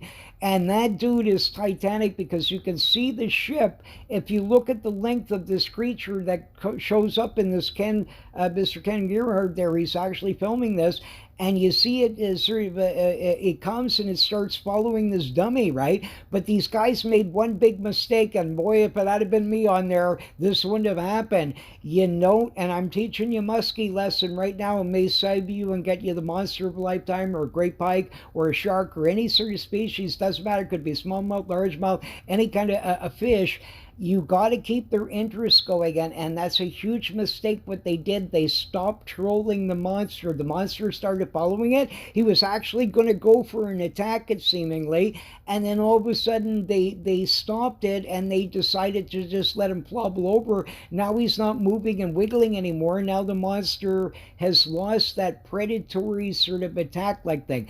Now they tried to make it could be a seal or this. This is ridiculous. If you look at the length of this sort of the creature, each time he's identical, so that would mean that both times the seal population had to be right up each other's wazoo, and in a perfect line with a peculiar sort of a caudal like fin at the end, sort of sticking sort of up. That could be sturgeonish, it could be a giant catfish unknown to science as far as I know. It could be a shark like species, or something, but some titanic monster like sort of creature is living in that lake. I mean, that convinced me more than anything I've ever seen yet to date, because this guy got really sort of coolly lucky here.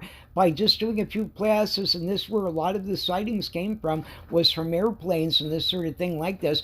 But he actually gets this bizarre dark shadow like sort of thing, and they had this diver go down to look for it, and it was a bit murky down there, and something smashed and maybe possibly bit into his tank or scratched or bumped into it, but terrified this guy and smashed into the tank. And this might have saved his life. It could be that the monster now investigated it, bit down onto the metal pipe part, or scratched above it and realized now it's metal and not something he could eat. And then he moved along, right? And just decided to hit the road. And that's why the guy was spun around so fast. But whatever's on this film, I do not believe these guys CGI'd this. I think Mr. Gerhard looks to me like a fairly honest sort of guy. Certainly the former policeman and the sort of Tommy there, the native sort of expert on local legends and these sort of things. These guys, right? Like they look to me like very sort of credible and serious sort of people here, and I mean there was something behind this. I don't know if they've analyzed this, but being like I said, I've been fishing around the world. I investigated every giant fish story around the world, from South America to Alaska, all kinds of things, from giant supposedly extinct razor-tooth salmon to all kinds of crazy stories I've collected over the ages, and I'm fascinated by giant monster fish, right? And I'm telling you, that looked to me, the shape was identical both times. It's not possible it was a school of fish. They don't behave like that. You would have seen signs, sort of things like that. It's not possible it was a seal group. They also, you would have seen darkness in different areas. They're too perfect. They're perfectly aligned. It looks like 100% solid object from one end to the other. It has a shape at the back end that's seemingly a spin like, right? And this sort of thing like this. And also this area has a possibility of getting into the ocean eventually, and these kinds of things like that. And also just recently, and I wrote about this in other shows, and this guy called me years ago. I remember when I first put these up, I was talking about there were seal populations all over the place, right? And I have tons of these that I collected from little lakes, even way in further Quebec, where there's actually miniature seals that live in there. And I'm not going to mention them because I don't want them extinct. But there's these trappers and other people that have seen them, and they're only like about 4 feet long, and they live in depth. They seemingly live there year round. But they just proved this recently, sort of in Lake Illiamana, that there's actually a year-round population that lives there, like I said all along, right? And they can even hide in snowbanks, what I was telling you about before. And I'm actually a witness up on the Upper Ottawa River there. We have this sort of tale of the mugwump and this sort of thing like that. And I seen what it was with another ice fisherman, and I know exactly what this creature was, right? And he popped his head up through an ice hole, right? Exactly what they had reported. I got to see him with my own eyes with the flashlight beaming right in his face, sort of thing like that. So I certainly know who the bugwump is, right? And I mean, this is so far from the ocean that you wouldn't possibly. It is quite a piece there, Lake Temscam, right? And this sort of thing. So, but anyways, it's amazing how many sorts of things of these monkeys and these strange sort of tales that are out there. But just to say there that again, creatures can sort of do a lot of sort of things here, and this sort of thing. But what he saw in that lake. Amazingly, must have either been some ocean migrant that's within there, that is a predator of some sort, or at least interested in moving objects. If I was, that looks to me even beyond the ultimate sort of size of a typical sturgeon could ever be. That, except the most outrageous reports that I've seen, a few that were 40 to 50 foot long that I've been told, and 25 foot long in the Ottawa River Plus, and different ones, right? Sort of thing. And some of these people were fairly reliable, sort of thing like that. So again, I believe for sure that outlandish specimens can exist, giantism exists, and all kinds of things, and occasionally these sort of things. And it could be even with these monkeys. Some of these monkey people might have gotten bigger, and monkeys monkeys are known to be pretty vicious, you know. But anyways, just as side notes, I just thought it was if you haven't seen his show, there he has a thing about sort of devil monkeys and that sort of thing like that, and that sort of thing, and so it's interesting, and he's got some more accounts in there and that sort of thing like that. So it's a good show. It's well, like it's filmed like your typical sort of ones there. They're well watched, you know, sort of thing like that. But anyways, I just thought it was interesting, sort of a thing. Some of these reports, but I have to give him credit because it's hard. I mean, in all the lakes that I hunted, only sometimes was I lucky enough to run across something really strange. And so he was lucky there to be up in the airplane. And this thing came along twice. And when you measure it up against the boats, it's astonishing size. So whatever that is, it seems to me even too big in this particular case to be a sturgeon. I'm guessing more of some kind of shark, possibly. And that might have been what a smaller one that bit into that guy's oar, sort of thing like that. It's strange, the bite marks on it. I'd like to see it up close, analyze it under a microscope, and try and match it with other sort of shark bites and see if you could get, because it's a bit blurry and not 100% conclusive until you really could blow up the sides of it, everything. Like, you'd have to see if it's serrated, cut, rounded, like, well, whatever, that sort of thing, right? But just another sort of interesting one out there that are very bizarre, right? But besides all that, like I said, these monkey people have been all over the place. But yeah, it's just an interesting sideline that I cover in some of the other sort of shows about lake monsters and that kind of thing. But in Tennessee, late 1800s, monkey man a foot tall was captured and kept as a pet. Early mammal books shows the two forms of wild men. One was described as 2 to 5 feet tall with a long tail. Although modern monkey man reports less in England these days, at one time there may have been monkeys brought over by Roman soldiers and adapted. Same with BC to Alaska to early lost Spanish ships, like I was saying, and that sort of thing like that, right? And that sort of thing like that. But this is a hilarious story. Now this is super funny, super funny. I know it's 100% true that this guy existed. Okay, however, there's two versions of him. Now this is the strange thing, and I love this. I absolutely love this. My mother was a witness of one of the versions of him. My poor, let's say, slightly virginic mother at the time. If you want a great story, you can't beat this one. 1940s era, and she's out in Newfoundland in a place of all things called Dildo Pond. You gotta love that, right? Which has a lake monster in it, a sea monster, right? They also have a wonderful ice fishing contest every winter there.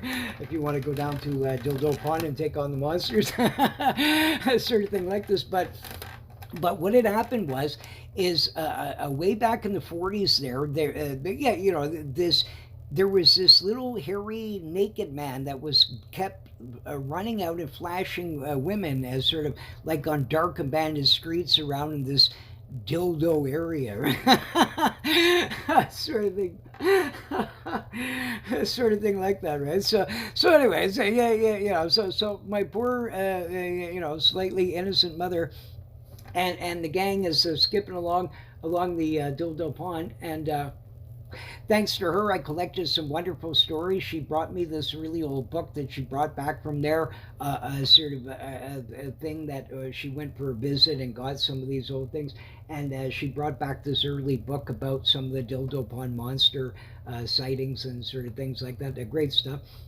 But so they're walking along, and so many people had seen this sort of little gorilla like hairy little dude, except every other time the guy was just naked, right? So in a couple of versions, then all of a sudden there was this guy that was like about 4 feet tall. The other guy was short too, except he was just fully naked. So maybe it was the same. Not, I have no idea. But the thing is that this guy was free too, but he started walking along, right? And this guy could speak at least the language, right?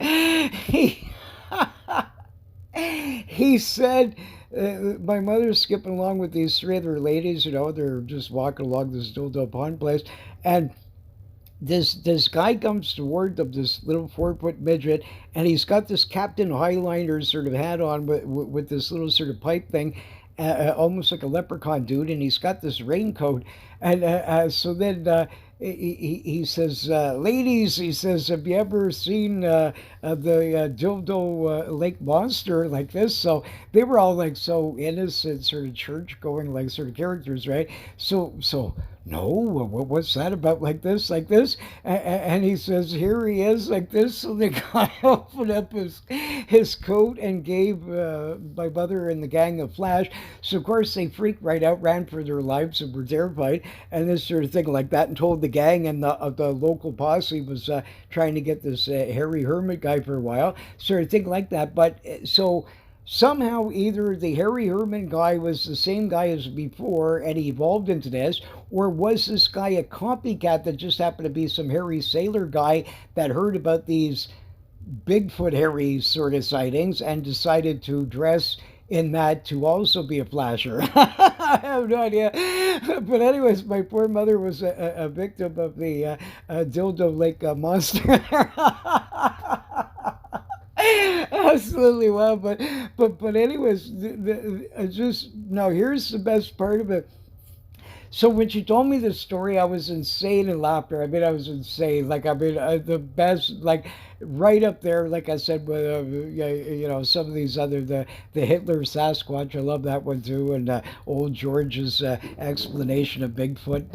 They're hairy gypsies that were created in a cave in Poland, and yeah, I love these sort of wacky sort of stories, right?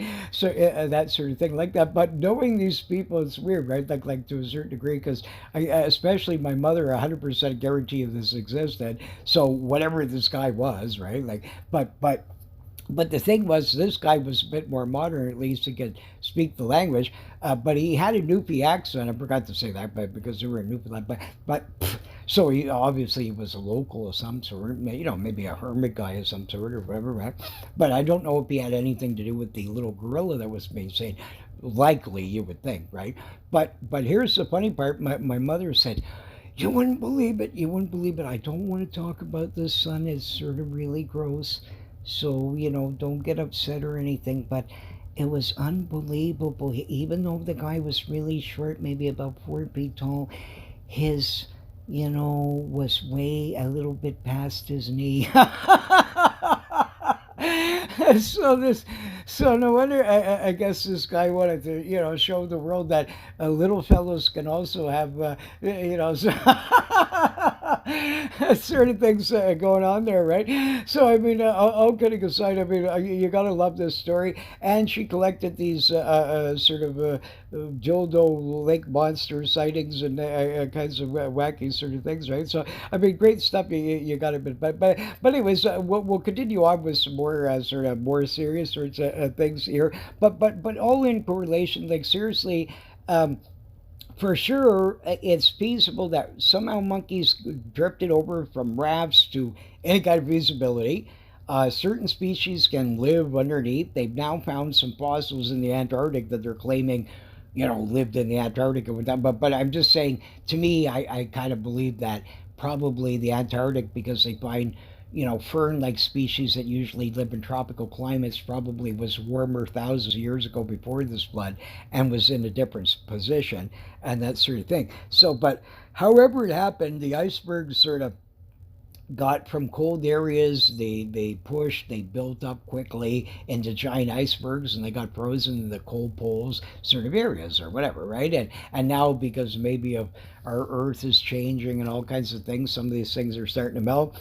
Maybe we're gonna have a flood again. I hope not. But but anyways, we'll get on back to the more sort of other sorts of things about it. But you got to wonder. I mean, the historic sort of records of these again to make all say that their imagination. I really sort of doubt it. But you got to admit the sort of Captain Highliner there sort of. Flashing Bigfoot there, he's pretty decent too. So he's right up there with my buddy the Loch Ness Monster, the beer stealing Uran. I love him more. I like these ones. I want to collect. Like I hope to goodness eventually I can get the top, greatest 21 wacky Bigfoot stories of all times, and sort of just do a show with that because of it. Some of these, from a conversion Sasquatch possibly to to Hitler marching Sasquatch to little troll guys living in caves in Poland to wild hairy gypsies. I mean, the list is endless of some of the wackiness of some of these, right? But even though I know some can be a little bit comical, and I put them in to be fair, to give also the skeptic guy a bit of comedy as well, and that sort of thing like that. But the consistency, especially like I said, as serious as ones, these guys have to be basing these things on something, and for sure it's proven that feral wild people have been around for a long time. We're going to cover some more of them here later, and this sort of thing. And some were quite huge, and races of giants that possibly could have been captured in early times of slavery, like I was mentioning, the different ones.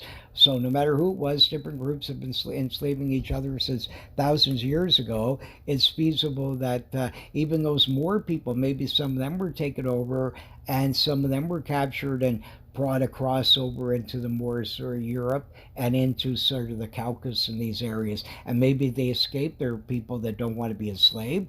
And over ancient times, maybe they ran across other wild people and became the sort of thing of today. Maybe that's why they said that this Zana was like that in some ways. It's hard to know. I mean, but I mean, any sort of group would.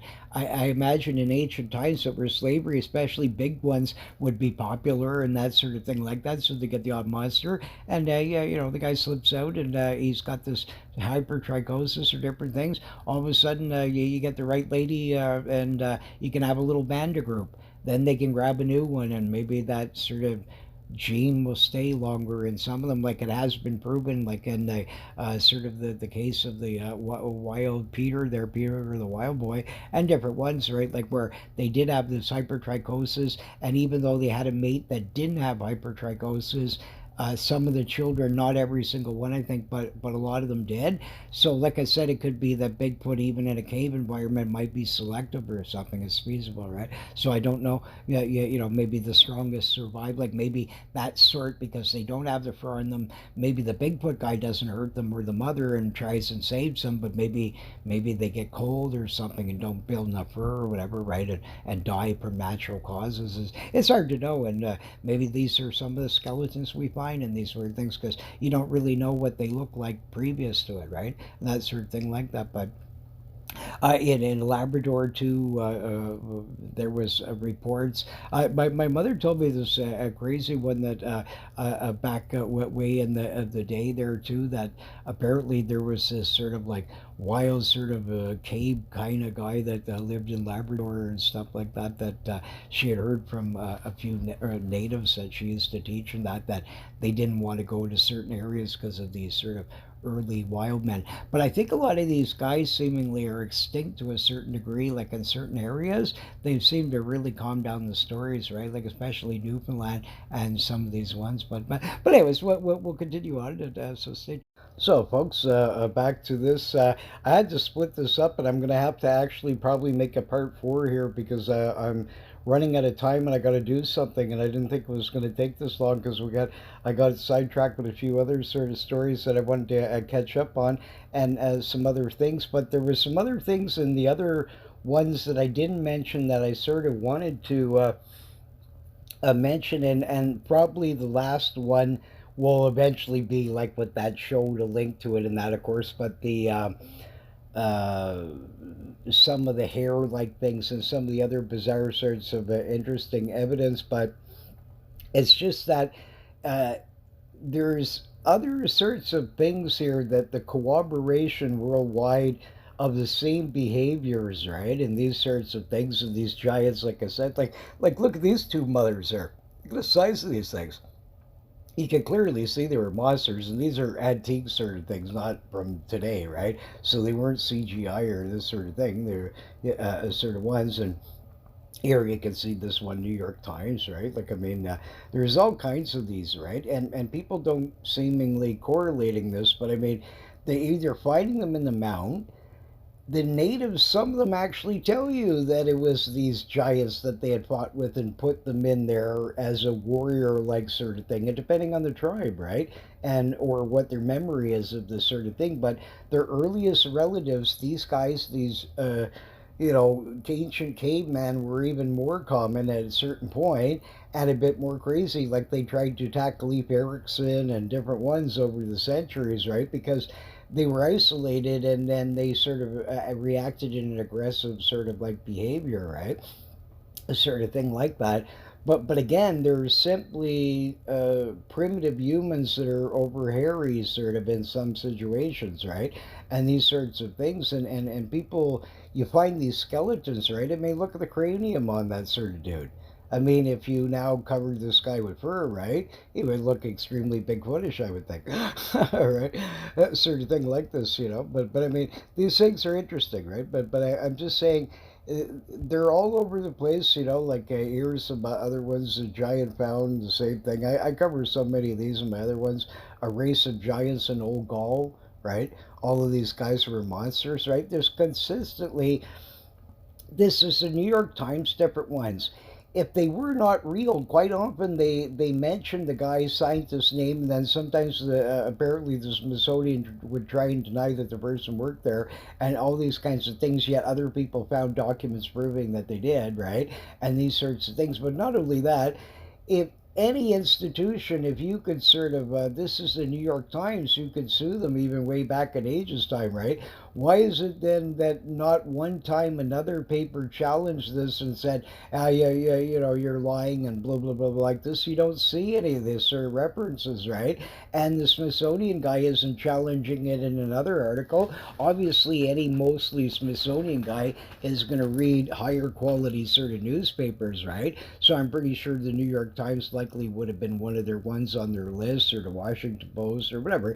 These different sort of better, higher quality sort of ones, right? That are more respected sort of idea.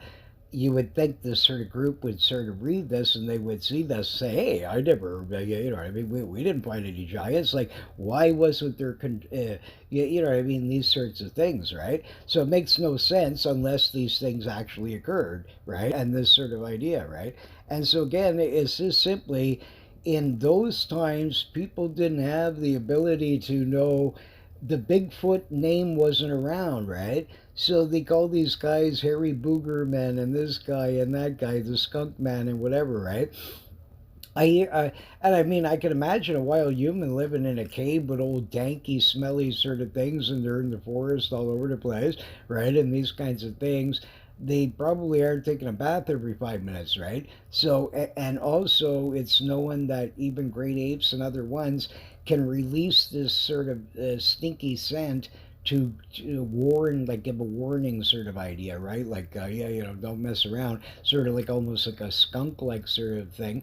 And so it's feasible then that because they're slightly different from us, the purebred wild guys, like the giant Sasquatch ones that we see, or the little Sasquatch guys that we see, are super furry, and these kind of variants, right? There's middle-sized ones too, right?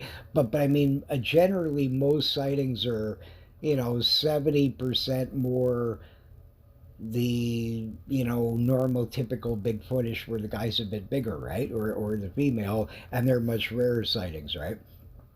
Which I fully, here's my reasoning that a lot of people ask this, and skeptics say this all the time. uh, okay, there has been, I even mentioned in the previous article, a part where this reverend found three different sizes, like a young baby one, is seemingly like a family that was walking around, and they were all flat footed and that. There's been numerous ones of these found over the years, right? But they're not as common because of these simple things. I suspect that the female and the baby is not seen much because he goes out and does the foraging, because some of the native accounts and some of these people that claim they were kidnapped by a caveman or ape man, or these different terminologies that they would use over the centuries, right? Some of them claim that they were, of course, held there for a while and that, but that one guy was going out and foraging, the baby was sitting with the mother inside the cave, right? and this sort of idea. So no matter what, let's say even the Bigfoot guy captures even a maiden like sort of girl, he may in the daytime wrap her up in some kind of contraption like a primitive like sort of constriction device of some sort so she can't escape. But maybe she teaches the kid her language to a certain degree, and this is what I'm saying. Some of them may have more intellect than the next sort of thing like this, right? But I mean, the consistency of this, and also worldwide, the same thing. They tell you the same things. Troll guys, the microscopic little guys, right? It doesn't matter. I know a lot of people would think these are fables, but if you actually research the most ancient thing, they're all telling you the same thing: stay away from the bloody caves, right? Right? Because there's things down there that, you know what I mean, we probably don't want to know about. And this may be one of their inhabitants, right? As certain wild human groups, and some are races of smaller people, some are races of mid-sized people. Some are not as hairy as others. Some are more narrow-footed. There's actually in BC that people ignore this, but I call them slimfoot sightings, right? And there's literally hundreds of these where a native or different ones where they measured the width of the guy's foot and it was way thinner. It was like a human being's, except like this guy's got like 23-inch long tracks, right? Except that his foot is much more sort of. So this what I'm saying is that it, like in that Santiago giant, right, and this sort of thing like that. You see that, yeah, you know what I mean. This guy's well over 8 feet here, and you see all this sort of thing about him. You see him parts where his feet don't look as normal Bigfootish, right? However, the rest of him looks quite Bigfootish, right? So this kind of thing, and this is what I'm saying. There's been races of giant people since the ancient times. They could be like, as they say, it's true in the Bible, this yeah, ancient sort of thing of the Nephilim. Like, how would anybody even know? Like, yeah, that somehow the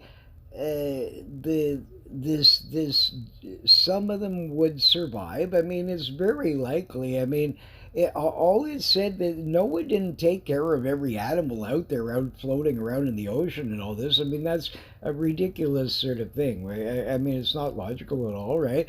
But what he did is he took the basic families of things. So because I believe that we were created like a computer sort of thing, this God guy just for convenience probably or different reasons, whatever reason he wanted, right, to help them stay alive and all that sort of thing, he tells them to take the different things. He Because you're the creator of these all these kinds of animals and these different things through some kind of genetic like super codes here, each one would be slightly different. So you got, yeah, you know what I mean, a zillion atoms this way and blah, blah, blah, blah, blah, right? Like, so now this builds a moose, now this one builds this. But in each one, then you got this family where it stays in the same thing, but it has this program to adapt to certain environments wherever the environment is, and that sort of thing to help it sort of, maneuver along to stay in balance, that it's going to survive, and these kinds of things, right? And this sort of thing. So that's what I believe somehow, that these guys got to be telling the truth, that some kind of ancient mighty race from the sky, whatever this god guy is, right? Like, I don't care if there's in this guy supernatural or not. I mean, it wouldn't matter to me. I mean, what relevance does that have? All I know is that this god guy or whoever these angels are and these other sort of alien like people that are out there, right? This sort of thing, they somehow influenced and created us either through a couple of things. It could be, like I said, I was talking about before, he creates the heavens and the earth, right? Heavens again means actually like a planet sort of thing. So the guy's going away, okay, and he's fixing this new heaven, and he's coming back someday, and he's going to allow you all to go there, right? So we all jump on this whatever, right? Like some kind of thing, and eventually you get to go to this heaven place, right? If you've done the right sort of things in life and all that sort of idea. Because I would presume that this guy, the experiment now is that he's removed all the sort of evil greed and the sort of all that sort of thing, and the true sort of people that are content and sort of that sort of thing. Now they're hopefully on this new planet that they're not going to be sitting there whining and complaining all day and that sort of thing like that. And apparently you can live forever and that sort of idea, which is fully feasible scientifically, that in some far off planet where time is slower, that feasibly you could sort of possibly live like I said, it says 1 day of the earth is like 1,000 years to the Lord, right? So theoretically, if the guy rested for 1,000 years or whatever, right, like that one section, right, the other six thousand, it says, in other words, the guy creates it in 6 days, but what if he created from where he comes from? So when he creates the heavens and the earth, what I'm stating to you is maybe all these planets are already here. What heaven is the guy's creating an atmosphere around a planet that now is heaven. This is what it makes, like that sort of thing. And that he created the earth because the earth was right near his sun and all that sort of thing. So somehow the guy, you know what I mean, used these things where he could put life on it. They sort of did all these sorts of life. Now they're sitting there analyzing it, and I would presume because they made a lot of creatures look similar, probably besides humans that he created when he creates Adam and Eve, right?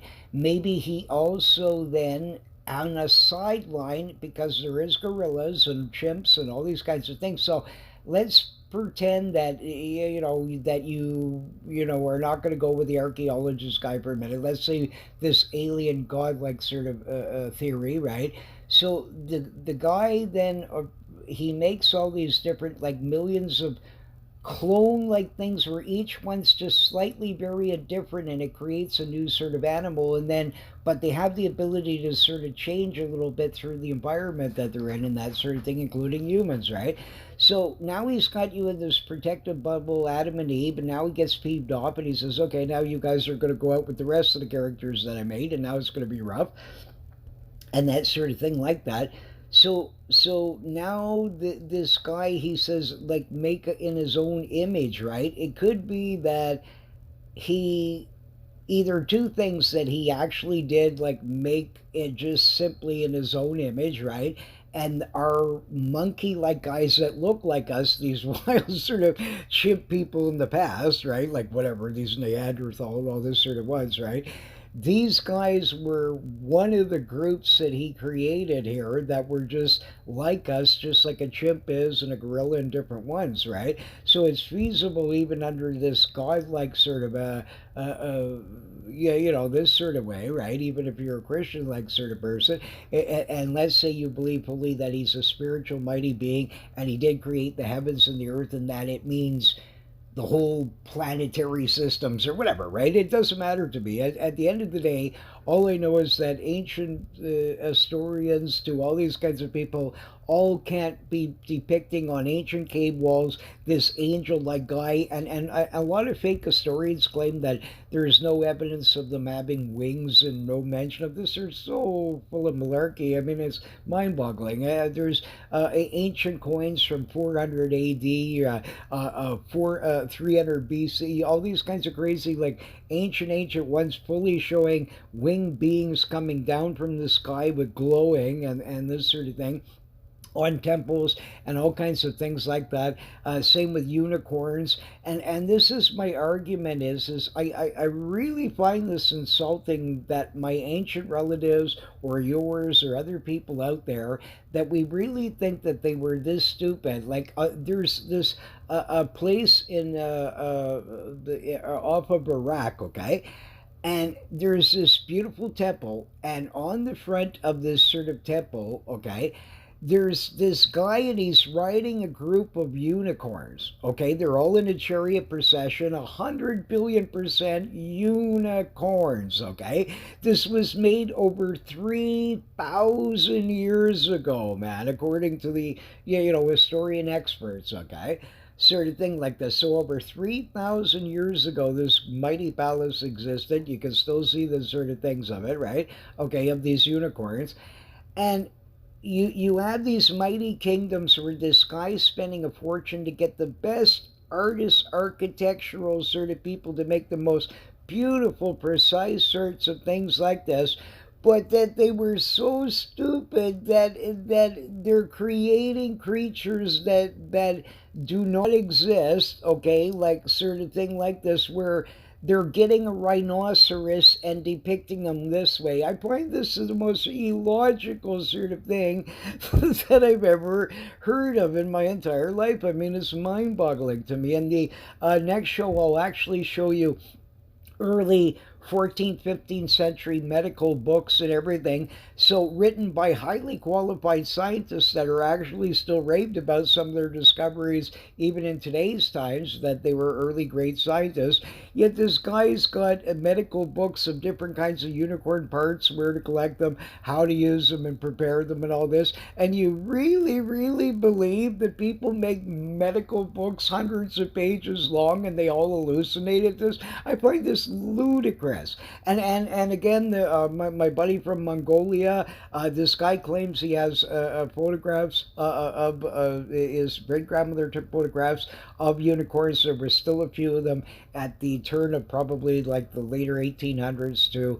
Because I'm trying to, this guy's, I just remembered his name finally. I was trying to think of his name. I haven't talked to him in years. This guy's name was Faye, and he I have no idea how old this guy was, because he was sort of like one of those kind of guys that you could be off by 10, 15 years, because sometimes Asian people don't, like, I mean, I've seen Asian women that are like 70, and I mean, the girl looks like she's like in her 30s, man. Unbelievable. Like, they still look like pretty cute, right? And that sort of thing like that. So, I mean, some of them are like this, right? But anyways, this Faye, his great grandmother. So this was when was this? This was like probably the later 80s or something. So uh, like probably like later 1800s, I'm presuming, somewhere in this sort of range, right? Maybe early 1900s.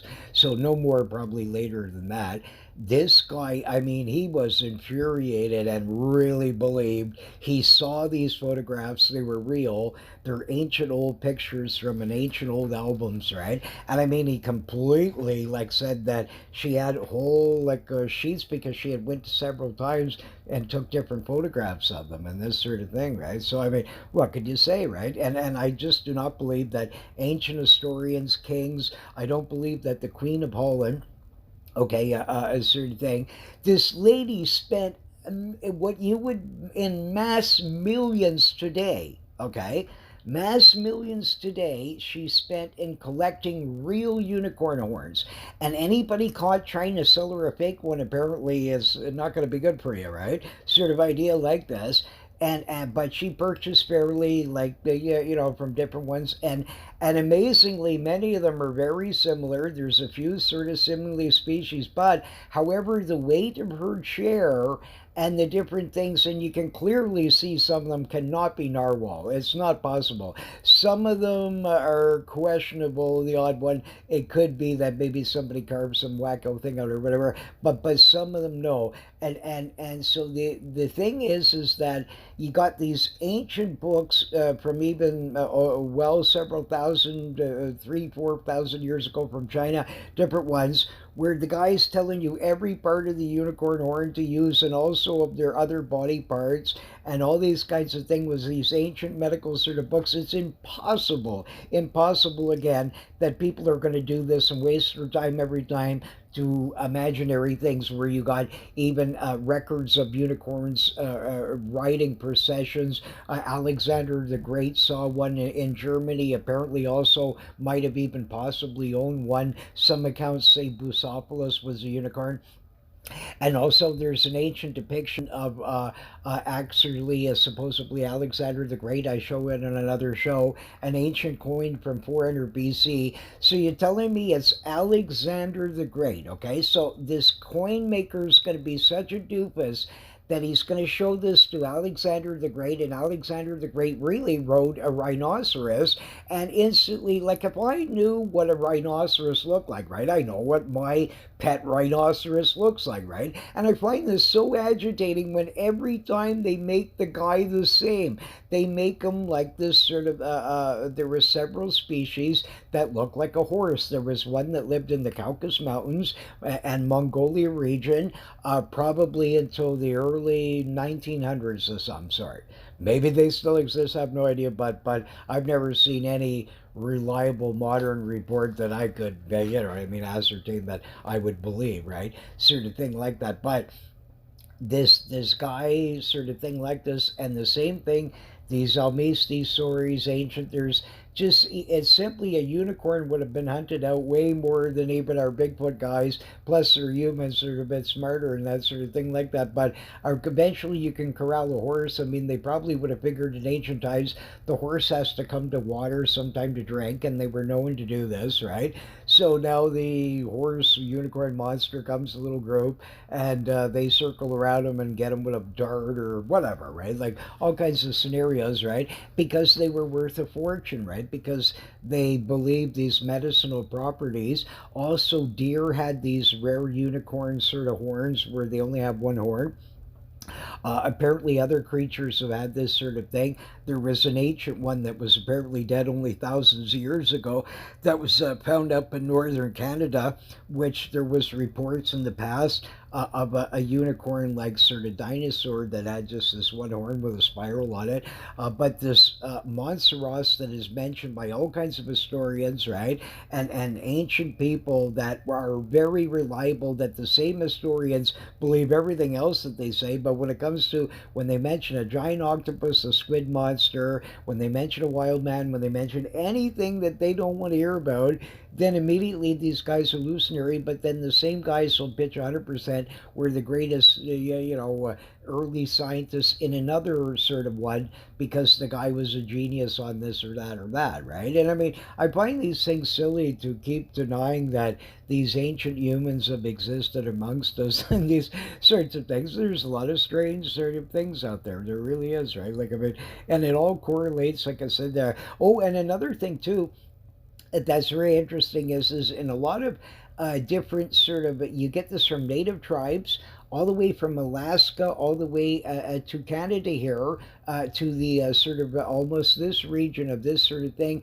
where some of these Bigfoot werewolf reports, the werewolf guy was around a stump or underneath the stump and he actually came out of it and jumped out, or a Bigfoot or a gorilla like guy. So they also hide in hollows, right? So the idea is no matter what, whether they're an actual ape sometimes, a werewolf guy really could be just a Bigfoot with a deformity, and we'll cover this on the next show there. I'll show you some very interesting sort of things that'll blow your mind, right? Of these sort of unusual ones, right? Plus, like I told you, my grandmother actually witnessed these come out of a lady a couple of times, different ones, and they didn't never heard of hypertrichosis, and one of them looked like dog people and the other one sort of looked more like a chimp man sort of thing, right? So both of them sort of I guess one was just more regular human and yeah, had the hypertrichosis. The other one had deformities and they looked like more like a puppy,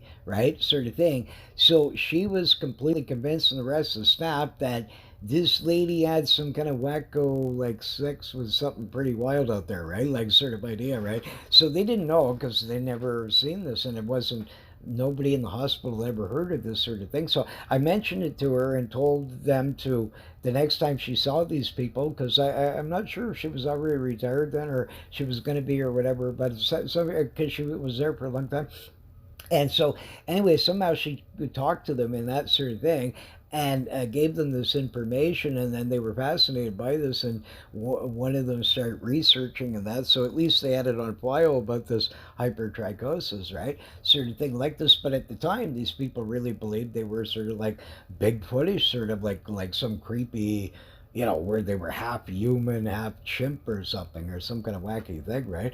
Sort of thing like this. But here's some other interesting things that are, corroborate these sorts of things here, like this giant race from Mongolia. And also in the same regions, you have giants that are reported, the albista like sort of things like this, right? This is what I'm saying. Some of these guys are not as furry. So these guys were way over 6 feet tall, and apparently some were over 10 feet tall. And there was even whopper stories of some that were supposed to be about 15 feet tall. So whatever version you want to believe, for sure, at least some of them probably were like 8 feet or less, right? I would fully believe this. Okay, so it may be a bit of an exaggeration out one. Okay, whatever, right? So in this sort of range, but there was whole groups of them.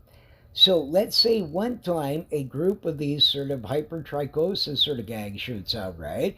Well, now Unga Bunga Wunga, yeah, yeah, the gang's upset, doesn't like this. Maybe they think it's voodoo. Who knows, right? Like kind of whatever they might think. Like not every tribe's going to be as forgiving, so maybe they get rid of them or push them out, right? And this is what I was trying to say with the other monkey people when they dug those tunnels, right? The first, okay, you got two native sort of groups there. Just as I'll go back to that just for 1 second because there was something I wanted to mention that I forgot to say that um, you had two different groups telling you the same kind of story about these mounds in slightly different areas at different parts of this river system and that all interconnect. Also, conveniently, all of them have giant serpents or water monsters or these kinds of things. But whatever, side issue, right? But the point is that sort of thing is that both stories are identical, and it's feasible that one would talk to the other. Maybe they traded at one time or whatever, but they certainly kept the story identical. So, which proves that they keep their stories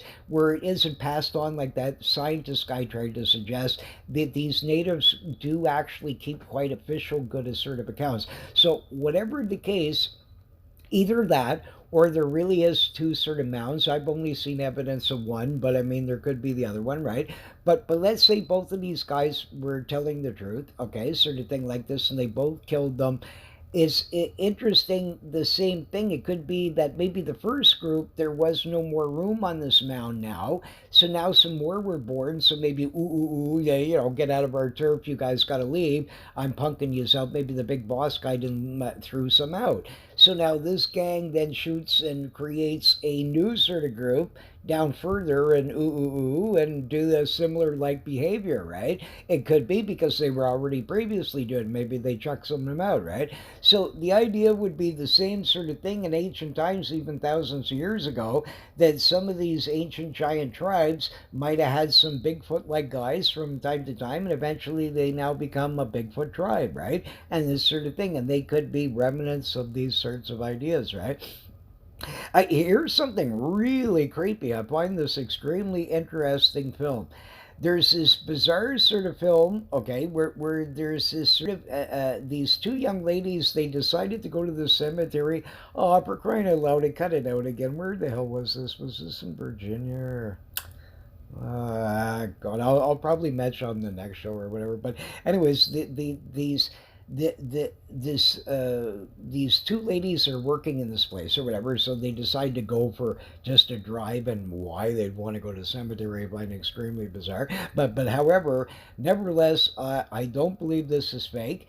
And I'll tell you why. I have all kinds of stories of these sort of Bigfoot like sort of guys digging in graves in ancient times. I actually mentioned some in my vampire werewolf show, okay, and this sort of thing. And some of these people described them weird. They said they were black and creepy. So, I mean, they could have been a Black Panther, but maybe they weren't. Maybe they were something like this.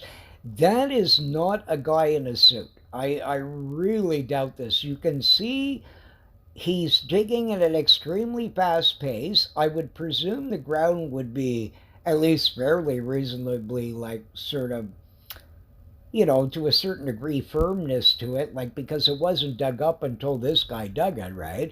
So you would imagine, I would presume over time, the ground would settle in a little bit, and you would think it'd be fairly firmer. But this guy, this Bigfoot like sort of dude, he's seemingly naked, covered with fur. It cannot be a bear. It's impossible. No way. Bears don't sort of dig like that. Nothing like that. They don't look like this. He looks very like an ape of some sort. and he's digging down, and they found this later, and you can see the width of the big hole. If that was a human, I would suggest likely that his handprint would be fairly smaller than that, I would suspect. So because this guy's simply digging with his hand, whatever. So this Bigfoot guy obviously wanted bones down there. So this is really creepy, but it could be that under starvation sort of situations, and they can smell that it's fresh, this would be the guy's going to go down like the real wild ones, right? Like maybe more apish sort of ones or whatever, right? Some kind of scenario like that. Some of them are like this, and they might do these sort of things because there's these stories all through from England to all over the world of the same wacky thing where some kind of hairy wild man or like a panther like monster or other things. But remember, it's in the pitch dark most of the time. This is extremely rare in the daytime. So, I mean, this dude must have been really sort of hungry. But I don't believe that's a guy in a suit. The speed that he's doing, he would have to be extremely good, sort of. I don't know. And he's using, I'm trying to think too, like, okay, so wait a minute. He's facing that way, right? So yeah, he is using his right hand seemingly. Okay, but it's very strange. Anyways, like he's the speed he's doing. What kind of lunatic would like? Why would these two girls be that demented that they're going to play this fake sort of Bigfoot bonanza here? Get some wild dude in a very peculiar costume that's fairly good because you actually see muscles in his arms and you see them flexing and doing different sort of things. I extremely doubt that that's a guy in a suit. I really, really do. Like 98%, it's not likely a guy in a suit. So I think this is an authentic ape to Sasquatch like creature, a smaller one similar to like that thing I've seen in Illinois, right? And that sort of, but I see maybe one of these small versions or a younger one that's starving or whatever, right? Some kind of version like this. But these stories have been around for hundreds of years, including over in England, of these sort of finding these graves dug up and seeing some kind of hairy monster man or creepy sort of dude, right? Nosferatu vampire like guys and other sort of variations. But again, it could be in the darkness that the Bigfoot black guy maybe looks like a cape to the guy from far off in the dark, right? But whatever the case, this has been done for centuries seemingly. And also by other sorts of creatures like the Kongamato and different ones, right? So again, they could find food in other sorts of ways. This is terrifying and really gross. But I mean, the point is that I wonder, like, was this guy some kind of rogue one? Like, I don't know if there's any more sightings around this spot or whatever, but I find that creepy as hell. But I really, really, and I mean extremely, really doubt, and I mean really doubt that two young ladies are this sick. They're when you're listening to them on the sort of line, right? Because they're recording this with their little phone, right? And this sort of thing, and because one of the girls says, "What's that?" and she says, "What do you mean?" And then they both start looking. They see this crazy thing. So then she was smarted up. It was good that she kind of just moved it a little bit so she could try and get him at a better angle and see him a little bit better. She was trying to get more of him, sort of thing. And but they found this later when this guy sort of took off, right? Sort of thing like this. But I mean, I really doubt that when you're listening to them, they don't sound like they sound probably that they're telling the truth. And I would say more in the probability. I don't have as much faith in them as some witnesses, but I would say at a higher probability. And also, I really doubt the two young ladies are this demented that you're gonna now get some sicko to go dig in a real graveyard because you can see it's right there, like in the background, all the people's plots, right? I mean, come on, I mean, really, right? So the only way to me this would really occur is that they're telling the truth and that there's other ones like this that have been done in the past. So it corroborates their story with hundreds of other ones over the centuries, right? It's not common, but it's done, right? And that sort of thing like that, right? you know. Oh yeah, so sorry, I did actually put one of these in here. Okay, so here's one from the 15th century. Okay, now look at this. Why does anybody believe that some scientist is so stupid that this guy's going to make these giant manuals telling you how to make them, and that the Queen of Poland's going to, and different ones because she loves unicorns so much that she's willing to spend massive, what, like millions of pounds worth of cash here to collect them because they're so rare already at this point, right? And all this, and people making giant manuals how to use each kinds of ones, right? And these different versions from different countries that they came from. They were wiped out pretty well everywhere. I mean, there's still the odd, wacky story from England and Poland. Transylvania, some of these countries, European countries, mm, Yugoslavia, Croatia, Czechoslovakia, sort of thing. Like that, there's these stories still, right? Like, but they're around. But I mean, convincing wise, no, right? But I mean, but the thing is that at one time these creatures had to have existed. There's no, again, feasibility that ancient kings every time, like on the same walls. Why is it that the scientist guy, claims that he always got confused with a rhino or a narwhal?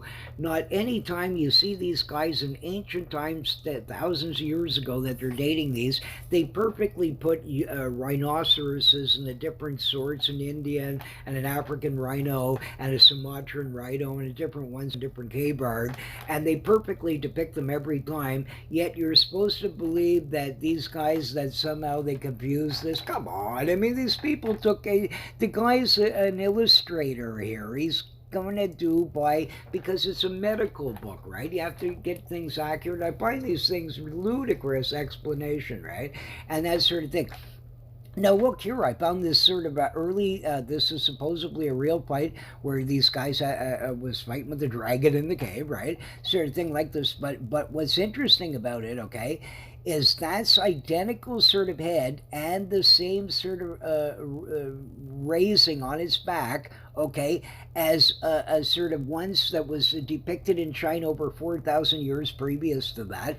But not only that, I show you in one of my other sort of shows there, I have this sort of dragon beast that was found on this beach, and you can clearly see that the creature is not that old, and he has identical to that in his head's very similar, extremely, and the same kind of features to it, and it could have been actually one of these sorts. And so absolutely fascinating. Here's one from massive hundreds of years ago here, where supposedly this real battle of this early with a gang of woodwose, right? And this sort of thing. So for people to sort of keep denying these sort of things, and always this imagination that the troll guy in the cave and this, people aren't getting it. They're actually just humans, different varieties that have always been feral and runaways and chased by Romans that were slaves and different things from thousands of years ago. Some of them were giants. There's groups of them. There's groups of middle-sized guys, and there's groups of little dudes, and they're around. And because they're intelligent and sort of thing like this, like I said, I mean, it's extremely understandable. You obviously, you learn like animals learn in these kind of environments. They know the littlest snap on the ground and all these kinds of things like this. So this guy's going to see you way further ahead of time than what you're going to see him. And again, they're going to know their sort of terrain. We're going to cover about their hairs, that seemingly that over time they're these wild humans. Some of them have developed this sort of where the coloration can blend, where the guy, all he has to do is turn his body a little bit, and all of a sudden he's like this cloaking device, and he disappears. And that's why probably some of these native tribes believe that he's spiritual and he has magical powers and can poof away and all that sort of thing, right? That, right? I mean, maybe they could be right. Maybe there could be such a thing. I have no idea. But the thing is that,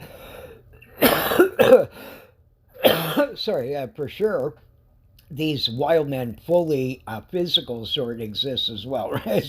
So what yeah, no matter what anybody claims, right? And these sort of things like this, like look at these here with some celebrated giants. I mean, these guys were monsters, right? So supposedly 7, 8, 9 feet tall, sorts of ideas like this, right? Okay, now here in this early animal book, okay, in the 14th century, I mean, these people were serious. They actually fully believed these sorts of things, right? And this guy describes, tells you about the werewolves, right? These werewolf sort of guys. So what I'm stating to you is that the wild man occasionally, okay, so they got the normal wild man. Occasionally, some of them can turn into sort of thing like this, where the guy's got a deformity of some sort, and he may not have the same practices where he's more vicious, more crazy, so maybe he prefers his claws longer, right? And this sort of thing. And because he's a human like sort of individual that can live 30, 40, 50, maybe 70, 80, 100 years, who knows? Maybe in the wild they can live even longer than what we think they could, right? So, and maybe the same thing, the guy in certain areas, if they're if like let's say a family of yeah, hypertrichosis people are thrown out by Bubba and his wife Sarah Jean or whatever, right? And they're all freaked out. They think they're children of the devil, so they chuck them out in the woods, and they happen to I don't know run across a wolf or something, and somehow the wolf keeps them alive. Which you find hundreds of stories like this, or some kind of wacky scenario. All what it would take is one time to have this occur in this Wisconsin area, let's say, or any of these ones, right? So now you got this little group here. So now that maybe they mate again or whatever, have some more sort of wacky sort of thing. Now they run across one of these feral human sort of people. The same thing. Maybe they mate with them as well, and who knows? Maybe the gene stays more around, and some of them keep this sort of wacky sort of face to them, right? I mean, that's one of the explanations. Also, some of them are titanic wolves that are way bigger than what's accepted by science, right? That sort of idea. There's this phenomenon mixed in with it, and other sorts of things. But in general, though, some of them seemingly really are feral humans because, like I told you in a few accounts, I mentioned some other ones. For sure, the guy actually said they had pointed faces like wolves. Ancient historians mention these lycanthropy sort of people. There's this wonderful show that I saw that has nothing to do with Bigfoot or any of this sort of thing, but it was all about this sort of this early historian, and this guy went through this whole sort of thing about how he ran across these groups of lycanthrope people that had been thrown out of villages. They've been thrown out of villages. Exactly what I'm saying. So here this sort of thing, and I just found this recently. It was fascinating, and this sort of thing like this, and they had thrown them out because they believed that they were sort of evil or whatever, right? Like this kind of idea, and that they were seen for then after living in the caves around the area. A bingo. I mean, it even now you see what I mean, right? So these kinds of things could have been passed on where, let's say now the Bigfoot gene goes back and now they're more macho and he looks like a more normal human being for hundreds of years. Maybe a recessive gene occasionally pops out of one of these guys in a little group when he jumps some poor native damsel or something, and this sort of idea, and then it comes, yeah, back again, right? These kind of idea, and again, because you can see them for ages, they're a human of some sort, right? But crazy, right? It's feasible, right? Like that guy that saw it at Eagle Lake. In his case, the guy, he looked more like a regular sort of Bigfoot, right? Like his face was more man-like, right? Sort of thing like that. But he had big claws, right? And he was sort of, apish but bearish a little bit to him, right? Like sort of weird, right? So, like, I mean, he could have been some kind of variant of that sort of thing where the guy was a bit wonky, right? Sort of idea like this. And oh, that's what I was before when I was talking about that in sort of Ontario there, Snowgrove Lake, there sort of thing. This Bigfoot sort of foot that was stepped on this sort of piece of wood, right? In this particular case, this is fascinating. There's natives that have seen them around there as well, right? And one of them again said and pointed out to them where they saw them. Conveniently, it's a berry bush again. So remember, I showed you in other shows about kidnappings of young children. the young children said that the giant Bigfoot or bear monster, or one case of black witch, whatever that is, right? Sort of thing that lived in a cave conveniently and stunk. Ooh, right? So, in other words, a black witch to me is a Bigfoot, right, of some sort. I have no idea, but or some feral human, right? Whatever, right? Sort of idea. But conveniently, all these cases from ancient times, including some from super ancient times over in England and France and other countries, right, where this werewolf monster, where somebody grabbed them, the kid actually escaped later, and the same wacky story where the ape man sort of thing, or werewolf man sort of fed them berries and kept them in a cave, and the same wacky story, right? Sort of thing. So not every time do they kill you or whatever, right? Like it's all your random luck, right? So like, I mean, I don't know which would be worse. But anyway, like I said, I mean, the idea of this, 10-foot hairy, beastly Sasquatch lady that hasn't taken a bath since 1755 would freak the living crap right out of me. If she started jumping at me, man, like, I mean, I would trip right out. I would be insane of terror, right? Like of sort of, because the smell and everything. I still remember the reek of that crazy thing, whatever it was, that punched my buddy there and gave him a sort of a black eye there. And I mean, the craziest sort of thing ever. But I mean, this is why, like I said, I have to believe in these things because I mean, I had a sighting in the 70s of some kind of Bigfoot like sort of guy. I found twice sort of Bigfoot footprints, once seemingly werewolf footprints or some kind of creature that possibly could have been a werewolf, sort of thing like that. I've been sent some sort of thing like this.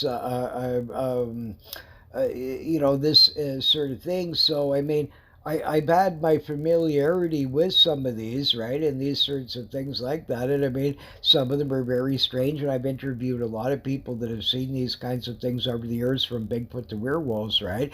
And the consistency, they're always in these weird sort of areas. There's always caving mining systems, like I told you, up in Sudbury and all these different ones. The yellow top guy that was around there for ages, the wild man, sort of like, not every time these local papers, there's no way that some Sudbury little newspaper is going to know, yeah, you know what I mean, what somebody's printing in a Tennessee newspaper at the same time. I mean, these things are not peaceful, right? But they certainly would be if it's totally true that for sure we can corroborate that giants have lived amongst us at one point in time or another. I can't prove one exists right this 5 minutes. However, yeah, they certainly have in the past, right? We also can prove that for massive thousands of years, okay, a sort of thing like this, that people have been reporting wild cave people that live in caves. They shoot rocks at you. Some have clubs. Some can use primitive fire. Some have giant feet. Some have narrower feet. There's different groups of them. Some are gorilla-like. Some are shorter. Some are middle-sized. Some are tall. Some are not as furry, sort of thing like that. But they all have these things in common. They're human-like of some sort. They're very similar to us that have turned wild somehow. Some are feral. Some are mixtures, and all these kinds of things. And this is all combined, the Bigfoot Odyssey, right? Da da da da bum bum bum, right? Like, I mean, seriously, right? Like, I mean, the mighty Arthur C. Clarke actually contacted him once, too many moons ago. Oh my goodness, that guy is a genius, man. He was my hero because he sort of even heard a cryptozoological sort of creature himself, right? Sort of thing like this. And I mean, this guy knows his thing. I mean, and there was skeptics of him at the time, and now they proved that this owl exists, right? Sort of thing like that. So there's all this sort of thing that I've listened to skeptics all my life now, that all kinds of ones that they claim didn't exist. My skink buddy in Florida, uh, sort of everything from Black Panthers previous to that, because I used to have like when I was a kid, right? Like first they didn't really actually recognize them to the '70s or like police or idea, but they were first sort of recognized in the '60s, sort of thing, of these Black Panthers, the Florida Black Panther, right? Because they're a bit smaller and they're kind of distinct, right? Sort of thing like that. But the thing is that these scientists didn't believe in these. There's was the skink reported there for ages. He's at least like known to be between 2 to some reports like over 4 feet long, and he's weird, yeah, sort of scaly, white, sort of creepy looking sort of thing, and he has different variants to him. And this sort of thing, and I had all these stories about him, and all kinds of people, these skeptics saying, "Why we would have found him," blah blah blah. They just found him just very recently, right? And this sort of thing, and this is right in Florida, right? So I mean, people don't know what they think they know, right? Like I mean, you know, just like I was saying in this region here, the amount of sort of things. I mean, I brought to the scientific world either the world's smallest weasel, where they're a variant of Mustela nivalis that got trapped here from the Champlain Sea, or that for some reason they're slightly smaller here in this region. They've taken on a black variant. Or extremely, lesser likely that there's some kind of microscopic ermine or some other sort of, yeah, relative of any of that sort of thing, like any of the weasel-like species where it's a microscopic one unknown. However, Mustela nivalis also exists in the region. I found his footprints over in the Quebec side and also on this side of the Ottawa River, sorts of things like that. So they do exist in the region, and even wolverines used to be here. And there was a couple of sightings actually out in Orleans. And I was out one time about I'd say maybe about four something in the morning. This was really early, and twice in two different separate occasions in about a month's time, I saw. I have no idea what this creature was. It was so pitch black there, but you had to go really early, and I had these early shifts at the time, and that sort of thing. And so I had to walk blocks, and it was so quiet then, and you would see bunny rabbits everywhere, right in the middle of the most freezing winter. You'd see them; they were so cute. They'd be sitting under trees and everything. But there was this little forest on the edge of this place, sort of thing, and both times when I was standing at the bus stop, some kind of Titanic, very big, that was built exactly like a wolver, a wolverine in shape, to a badger, exactly like that, to some kind of strange, obscure younger bear, possibly, in these sorts of ranges, right? But it was so dark, it was impossible both times to tell 100% what it was. But I guarantee it wasn't a dog. Way too wide and powerful, and sort of like this thing. Both times came from the exact same area. It shot across from this jungle forest, and it shot across the road and went into this project on the other side. And I noticed there was some kind of garbage over there, so maybe this thing would hunt around there. And I'd also heard from the people when I was staying there that animals and different things had been missing around there over the ages, right? That people thought maybe somebody's stealing their pets and that. But I mean, how do you know it's not this thing, right? But wolverines and a few modern sightings, one in the '70s and one in 2000 and some, right here in the Ottawa region, of somebody claiming they saw a wolverine, right? So both times, whatever it was identical creature. Both times the same size, same everything, the same width to him and everything. He seemingly had no tail that I could ascertain, or if he did, it was extremely short. It was not a dog, impossible. And he had a very sort of massive, broad, sort of big, like he was short, but like, yeah, like really badgery, like sort of like a shape like that, or a wolverine, how they are, right? And that sort of thing like that. So whatever this thing was, or if it was a wolverine, I have no idea. But they have been even an elk used to be reported here in the 1800s, and one showed up in recent years that actually got here, and nobody knows where it came from, right? Sort of thing. They suspect probably from the Gatineau Hills somewhere, that it came from further from there, right? Sort of thing like that. But I mean, so these things exist around. Like I was saying, I've caught a lot of species of fish that supposedly don't exist around here. American shad.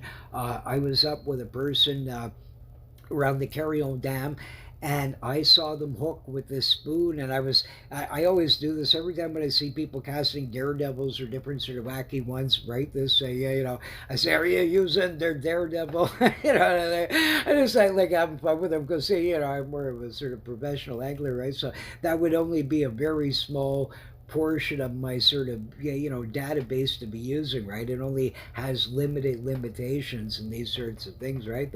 And that sort of thing for the angling world, right? But a lot of normal sort of yeah, more amateurish sort of anglers use these sort of things much more consistently, especially over in certain areas, especially my region, Ontario, Quebec. I mean, 10 zillion people cast these things every year. Most of them are knockoffs, or that they're not as good as the original. I mean, if you're going to use them, at least try and use the good ones, the daredevils and that, because they actually have a proper coating on them of flashy silver and this sort of thing like that, that gives, and they're weighted different and a better quality metal, so they wobble different in the water and that sort of thing like that, and cause better sort of reactions, right? But this, and they don't spin as, wreck your line as bad as what cheaper sort of the wobbly spoons will do. But I mean, they'll do in a flash, right? I mean, these cheap ones, but be careful of the hooks on them. 10 zillion of them, you'll see them straighten out in a second. So nobody's going to believe your Loch Ness monster story, because he's going to be gone. Sort of thing like this. But I watched this guy, and this fish leaped out of the water. And I mean, I've hooked these things. I certainly know what a salmon looks like. And 100% to me, that was an Atlantic salmon that this guy had on his line. That's what he believed as well. And so we'll leave it at that, right? So, like, I mean, I know that I saw, and in the 1800s, there used to be runs of them.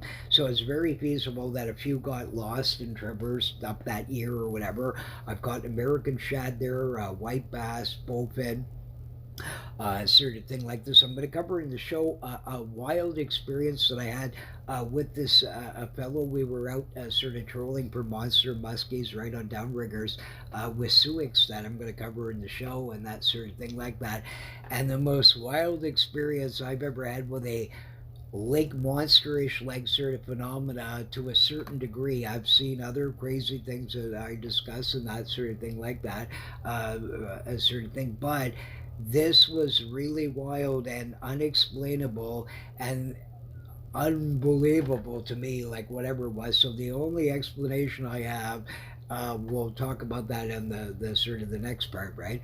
But that sort of thing. But still, it, there's some wild things that get in our systems, right? From everything from even sort of Bigfoot like guys that come leaping out of the water and they leap on an island and attack people and all kinds of crazy stuff. There's been that. I mentioned actually in a sort of a, there's another show that I have there where this guy was captured on an island. He was captured on an island. It was around, where was it again? Was that New York or? I can't remember now. Yeah, but I have this one article where this guy, he was on this island. I think it was around New York. I'm pretty sure, but I might be wrong about this. There's several stories like this where the guy was on an island, but this one particular one really stands out because these people saw this giant 6 foot, 6.5 foot, fully naked hairy man, right? And the guy had sort of swam up onto the shore, and he didn't realize that there was people inhabited in the cabin, I guess, as sort of thing like this. So they saw him out there, and somehow one of them sort of escaped and went and got a posse sort of idea, and they all circled around the island and sort of all jumped in there and lassoed this guy sort of thing like this and got him into the who's cow, right? So another one of these poor Bigfoot. So it's not a good idea to be Bigfoot if you're swimming out the little islands or anything like that. So if you guys are happen to be intelligent enough and you know what I mean, and skeptical of the nickels and all that, and you can watch YouTube too underground that we're not aware of in our your caving systems and all that. Keep an eye out for these sort of things.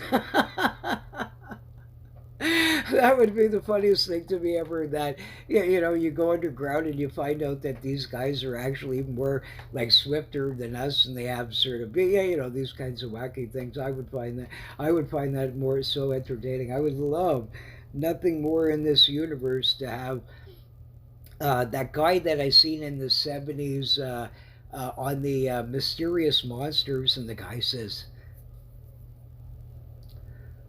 The man always wants to see Bigfoot living in the forest. And they see the shadows of the boogeyman. The guy's going on and on. And then another one, the same thing. And each one of them so fully believe this in their mind because they have no knowledge of history whatsoever or really anything about Bigfoot. So you're just interviewing people that really you should have never interviewed because their opinion is irrelevant. It doesn't matter. Why do you have to prove to science anything? Who is these guys, right? Like, I mean, once you get it, you get it. So why do you even talk to them before that, right? Because until you can actually put in there, they're not going to accept it, right? Except the odd ones that are, especially more modern ones. I notice in these day and times, it seems more people are a little bit more open-minded to this sort of thing, a little bit, and they've been observed sorts of evidence and that sort of thing like that. But I mean, if I could get that guy and the Nichols and the all these sorts of characters, all of the ones there, right? And I love these guys. There's nothing wrong with them. Like I said, that there's got to be people on the skeptical side too, and that's fine. But like I said, when you go too far, when you say that thousands of records of individuals from across the world all tell you identical story, right? And that fully we find skeletons that can match the size and description of these identical stories, right? And all these sorts of things, to deny this and say that every single one was fabricated is a ridiculous statement. Ridiculous. So no matter what, you just can't go that far. I mean, it's not feasible, right? It's only feasible that these things actually have occurred. Not every one of them are true. Like I said, even if half of them are true, they still have occurred, right? There's been all kinds of wild people in the past caught that.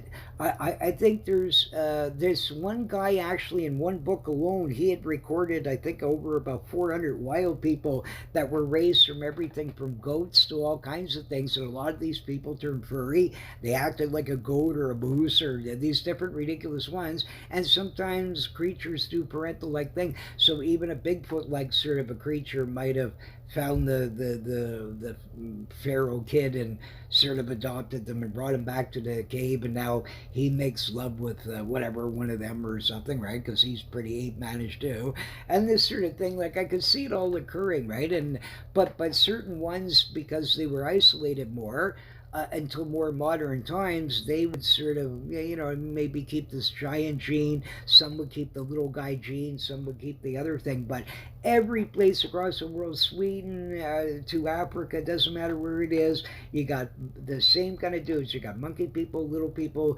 mid-sized people, and giant people that are hairy ogres, right? They all live in caves, caverns, abandoned tunnels. Sort of, they take up these places after it's fully feasible that we've been mining for centuries and all over the world, right? That we've disturbed groups of wild people that were living in caves at the time. They then, once you abandoned these mining things, they busted and dug them out themselves and now are taking over some of these chambers and these kinds of things, right? And it's extremely feasible. We found their skeletons, we found different things. We know that giants like these two dudes here, or dudettes, whatever, right, existed, right? Sort of thing like that. So this is what I'm saying is that to keep denying these sort of things is a bit not really that logical. Like, in the whole scope of things, it's not feasible that worldwide this many people made this up this many times where you're going to give all these rewards and all these sorts of things. Giant footprints found that are fossilized, 100% proving that some Bigfoot guy, like there was some, they found these tracks, they were like 27 or 28 inches long, fossilized, that go for all kinds of distance, right? Sort of thing like this, 100% a Bigfoot like sort of guy, right? But he was a bigger Bigfoot, like even a bigger Bigfoot sort of idea, right? So these dudes 100% exist, and it's not possible that fossilized sort of footprints are, reaching mass distance. They're all crystal clear, and each one you can see his toes move to different angles, but they're all 100% the exact same shape, the same everything. His toes are moving in each different one. It's not possible. The lost city of giants, they found a whole bunch of footprints, like I showed you, the ones in India that sadly they mess with, and different ones, right? So to deny why these things that ancient like Sasquatch to today, these footprints are still being found, is a silly sort of, yeah, you know what I mean, and all this ancient sort of evidence. They're all shooting rocks at us. They're whistling. They're sort of thing like this. Oh, this is one other thing that I wanted to talk about before we sort of. I'll make the next part there, but another sort of thing that okay, people they're going around and they're doing this wood knocking, and this is a big craze at this time and this sort of thing. You know, whatever, right? But there's some really problems here. Do you not think that a creature that's 10 times as powerful as you, maybe 20 times, who knows? Like, let's say, well, bare minimum, we'll accept 5 times stronger than you. Okay.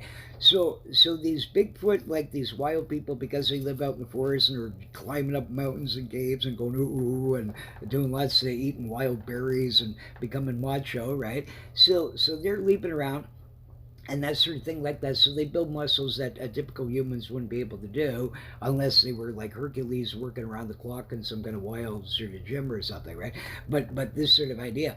So obviously these guys are way more sort of better shape to always evade. You know, and this sort of thing, they again know their habitat, right? And this sort of thing like that.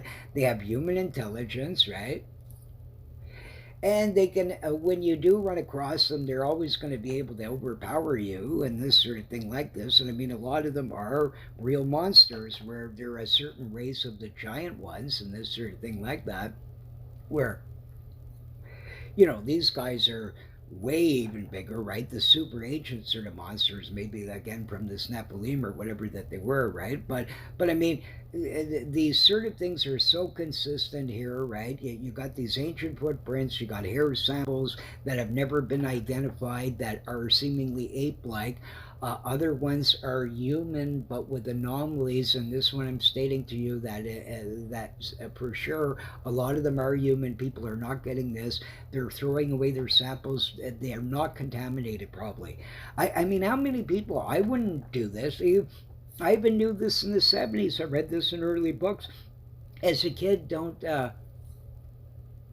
if you ever find like any sort of hairs or some kind of sea creature, monster, or anything like that, don't you know, and ruin, like don't contaminate it, right? And that sort of thing like that. Try and sort of wrap it up in something and not touch anything around it, so this way you're not sort of contaminating a sort of thing before this DNA sort of thing, right? Still, they wanted you to do these sorts of things, right? Because they wanted to examine them as best as possible. So the thing is I mean, I even Peter Byrne, all those kind of guys, they were pretty careful with all these sort of things like this, and they would pick them up without touching them and with rubber gloves and this. So I just can't believe that every single time it was human contaminated. So what I'm stating to you, simply people have been rejecting this because they get them back. They say that they're human. The skeptic guy's happy and he thinks that what a bunch of dodo heads. But no, they're wild humans with anomalies, right? And this sort of thing like that. So that's what's probably really going on. I mean, there's not much other choice here. I mean, at least it's occurred. Again, I showed you some examples of them. So to deny this is just, yeah, you know, silly, right? So I mean, again, they have existed in the past and up to at least recent times. I saw a video of a wild guy that was running on all fours, and this guy had legs and arms way longer than any sort of human being again. So I believe he's another sort of wild man, but I can't find this video. It was fascinating, but for sure it's not a fake. It's real. These people are going by and they start talking, saying, "What the heck is that?" Yeah, you know, and you see this guy and he's running around with farm sort of wild sort of animals of some sort. I can't even remember what they were. Were they might have been dogs of some sort or something, but this guy's running with them, and you can clearly see that he is very similar to like the ape man in Morocco or one of those, right? So I mean, here you got an actual real Bigfoot like guy sort of running on all fours. He's furry and he sort of fits a typical sort of ape man like one sort of thing like this. So for sure these people are existing out there. They are sort of these ancient giants have been around a long time. Maybe some of them really are the descendants of the Nephilim, and maybe in humans, because some of us were children of sort of these wild people in ancient times, right? That somehow the we escaped, right? So now you got groups that escape, right? So they get back to the village. Maybe over time the gene weakens and they go back to the more village-like people where they're not furry, right? So now it's a recessive gene sitting there for 10 zillion years. Now all of a sudden, King Kong comes out again. And now him and maybe they have twins, triplets, whatever, right? Some kind of weird thing. And now you got a little group of them, and this sort of thing stays this time because now there's some of them they go out and maybe it's more strong and jumps some other sort of wild woman or whatever, right? Like any kind of scenario like that, I can see, like I said, up and down these sorts of things happening, along with this sort of ape-like phenomena and these sorts of things like that. So, anyways, we'll continue on with this on the next part of it there, and then finally get on to the rest of this. But I just wanted to give you an idea. I mean, seriously, it's not feasible. I mean, really, like, I mean, we can't just keep doing this. Like, I mean, eventually, people got to realize that I mean, altogether, you have massive hundreds of reports of giants that were found in sort of graves that fully match a Bigfoot like size and shape, sort of thing like that. They're reported in the same sorts of places, right? You also have these stories of little people, mid sized ones, and different wacky ones, right? Like, and this sort of thing like that, right? And it could be, like I was trying to say before there, that the Bigfoot females and the children stay more in the cave, and the father, like guy, sort of goes out and hunts with these berries for berries and does more of the foraging. So that's why we see him more than the other ones, right? So maybe for a protective reason, and sometimes they all come out, but maybe not as much, right? Sort of idea like that. I suspect something like this. I would like it's like a family unit, right? Because some of them that were kidnapped, right, in the past did mention this, like Albert Osman, like two different ones where the guy grabbed him, brings him back. Now the family's sitting there and they're in the cave with the young one, right? So it's the same kind of idea that I would presume that maybe for protection reasons and these sorts of things, that maybe he's the forager and she does whatever, right? The babysitting for the great kazoo, right? Sort of idea. So this what would occur like in any of them, sort of like that. And occasionally they're going to have sort of these freaks and different ones that are not sort of and or also maybe sometimes for maybe several hundred years they knew how to talk a language, but then all of a sudden they didn't. I don't know, get in contact with any sort of natives any further, that they were sort of raping and kidnapping, this sort of thing. So now they're left alone for ages. Maybe the parent dies off and didn't teach them that much, and now the next one then has some next one and barely grunts more, like they didn't learn as much of the language. So it could revert back to more cave like again, right? Instead of this foolishness that 25 million years ago they and then we scratched ourselves, and then you tickled your toes and you did this, and we advanced to today. I mean, this stuff is just complete lunacy. In the exact same week, you could have a guy that could barely scratch himself, that barely knows what planet he's on, to some genius that's on Jeopardy making 10 zillion, right? All at the same time, and they can all have different cranium and shapes and sizes and all kinds of different things like this. And again, everybody's these creation era of whatever, a wolf, a moose, a bear, a human being, and the different ones. We have this sort of computer like sort of genius. We go adapt either more primitive again to more advanced, depending on what's required in the particular sort of thing under the right situations, right?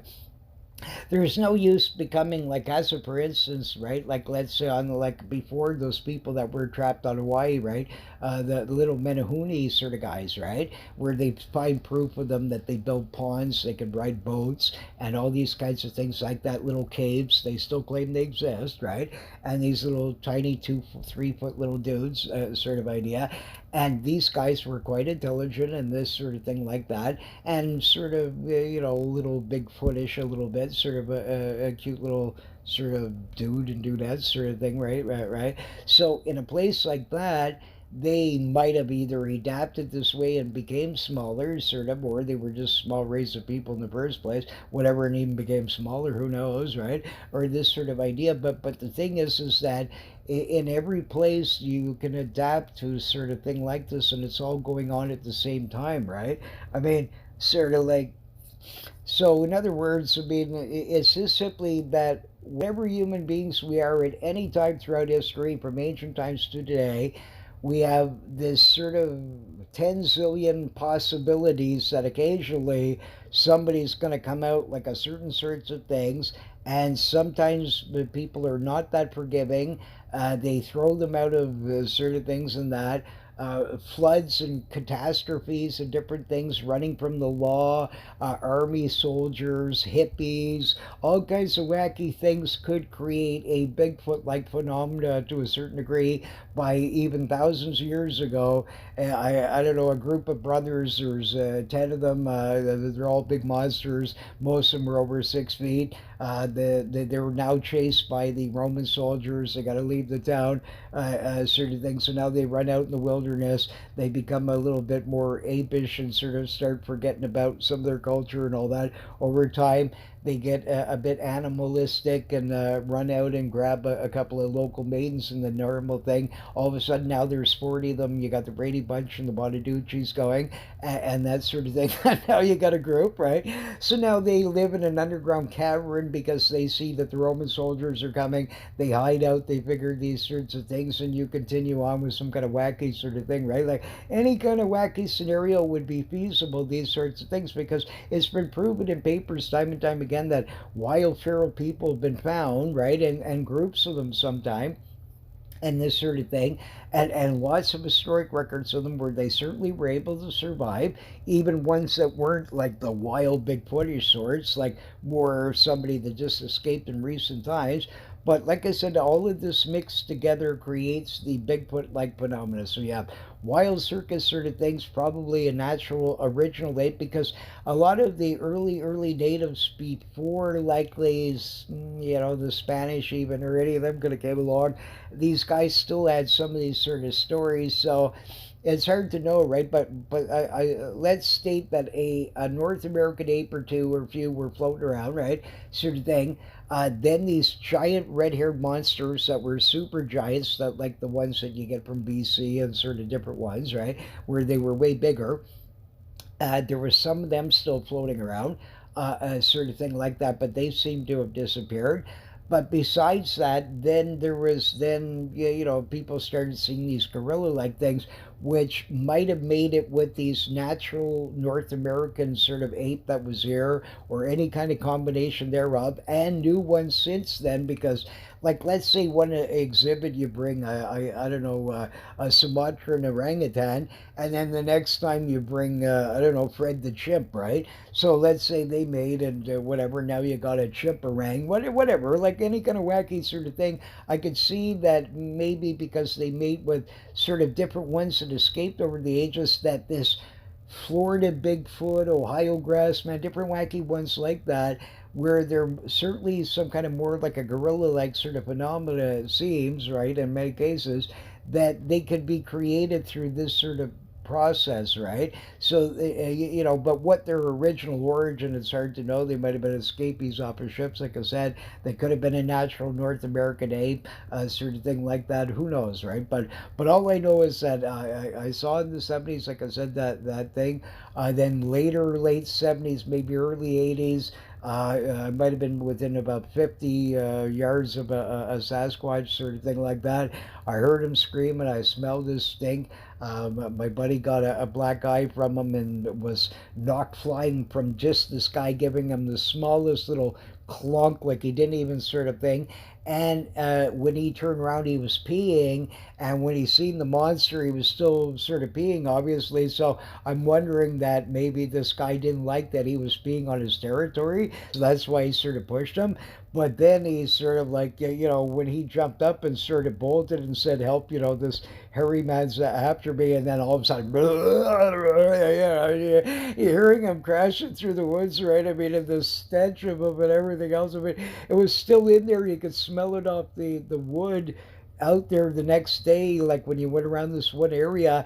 And I think he went for maybe a pee or a dump in there and this sort of thing like that. But I'm still convinced to this day that that guy was probably watching us, and he saw him come in and didn't like that he was peeing on his turf, like a wild man, like sort of primitive behavior, right? And that sort of thing like that.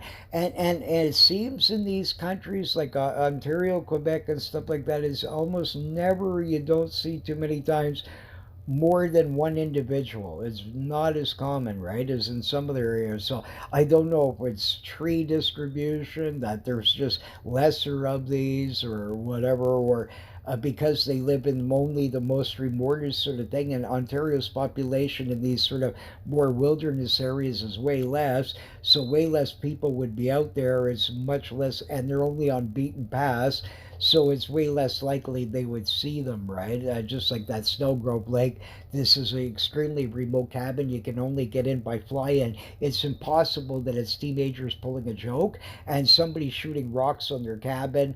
There's a giant footprint there. It's 99% human with anomalies. It looks like a giant Bigfoot footprint. The natives nearby and other groups that are around there have said that they see these Bigfoot and they come in to eat the berries. And like I told you, this sort of berry sort of thing. So you follow berry migrations wherever they are. You get ready for them where they're going to bloom in a certain area where Bigfoot's been seen before, and you sort of wait. Even if you wanted to do some traveling, you can still do a show like that. Berry hunting for Bigfoot, right? Call it that, right? Sort of thing like this, right? And go around to you follow, get expert sort of yeah, people that are expert at woodlands, sort of like wild sort of berry sort of collecting and all that sort of thing. Tell you all the great sort of spot locations where they likely would be, and these sorts of things like that, and get a sort of a data scientific like base that they should be in Labrador burst at this time, and Newfoundland this way, and this, that, like these separate places, right? And then you can then follow the sort of, be ready for them when they're going to be at their sort of peak, when Mr. Bigfoot or some kind of variant of them comes floating by, right? A wild man or an old crackhead, right? Whatever he may be, somebody may come out there, right? So this sort of thing like that. But anyways, you got to admit the dildo lake monster there. He's out there. That is one of the craziest stories ever. But anyways, I love these sort of ones too, right? But at the bottom, at the end of the day, for to deny these woodwose guys exist and these different ones is really crazy, right? In the sense to say that every single time these people hallucinate is not peaceful. So next time we'll get more into this hair and DNA recent sort of things, these beds and some other sort of ones, and finish this off and finally get into the sort of hunting for giant Esox, sort of a historic like thing, and some werewolfy sort of things, and some other weird things will be mixed in with it. So, anyways, take care. Thanks for watching. We'll stay tuned for the next one, and bye for now.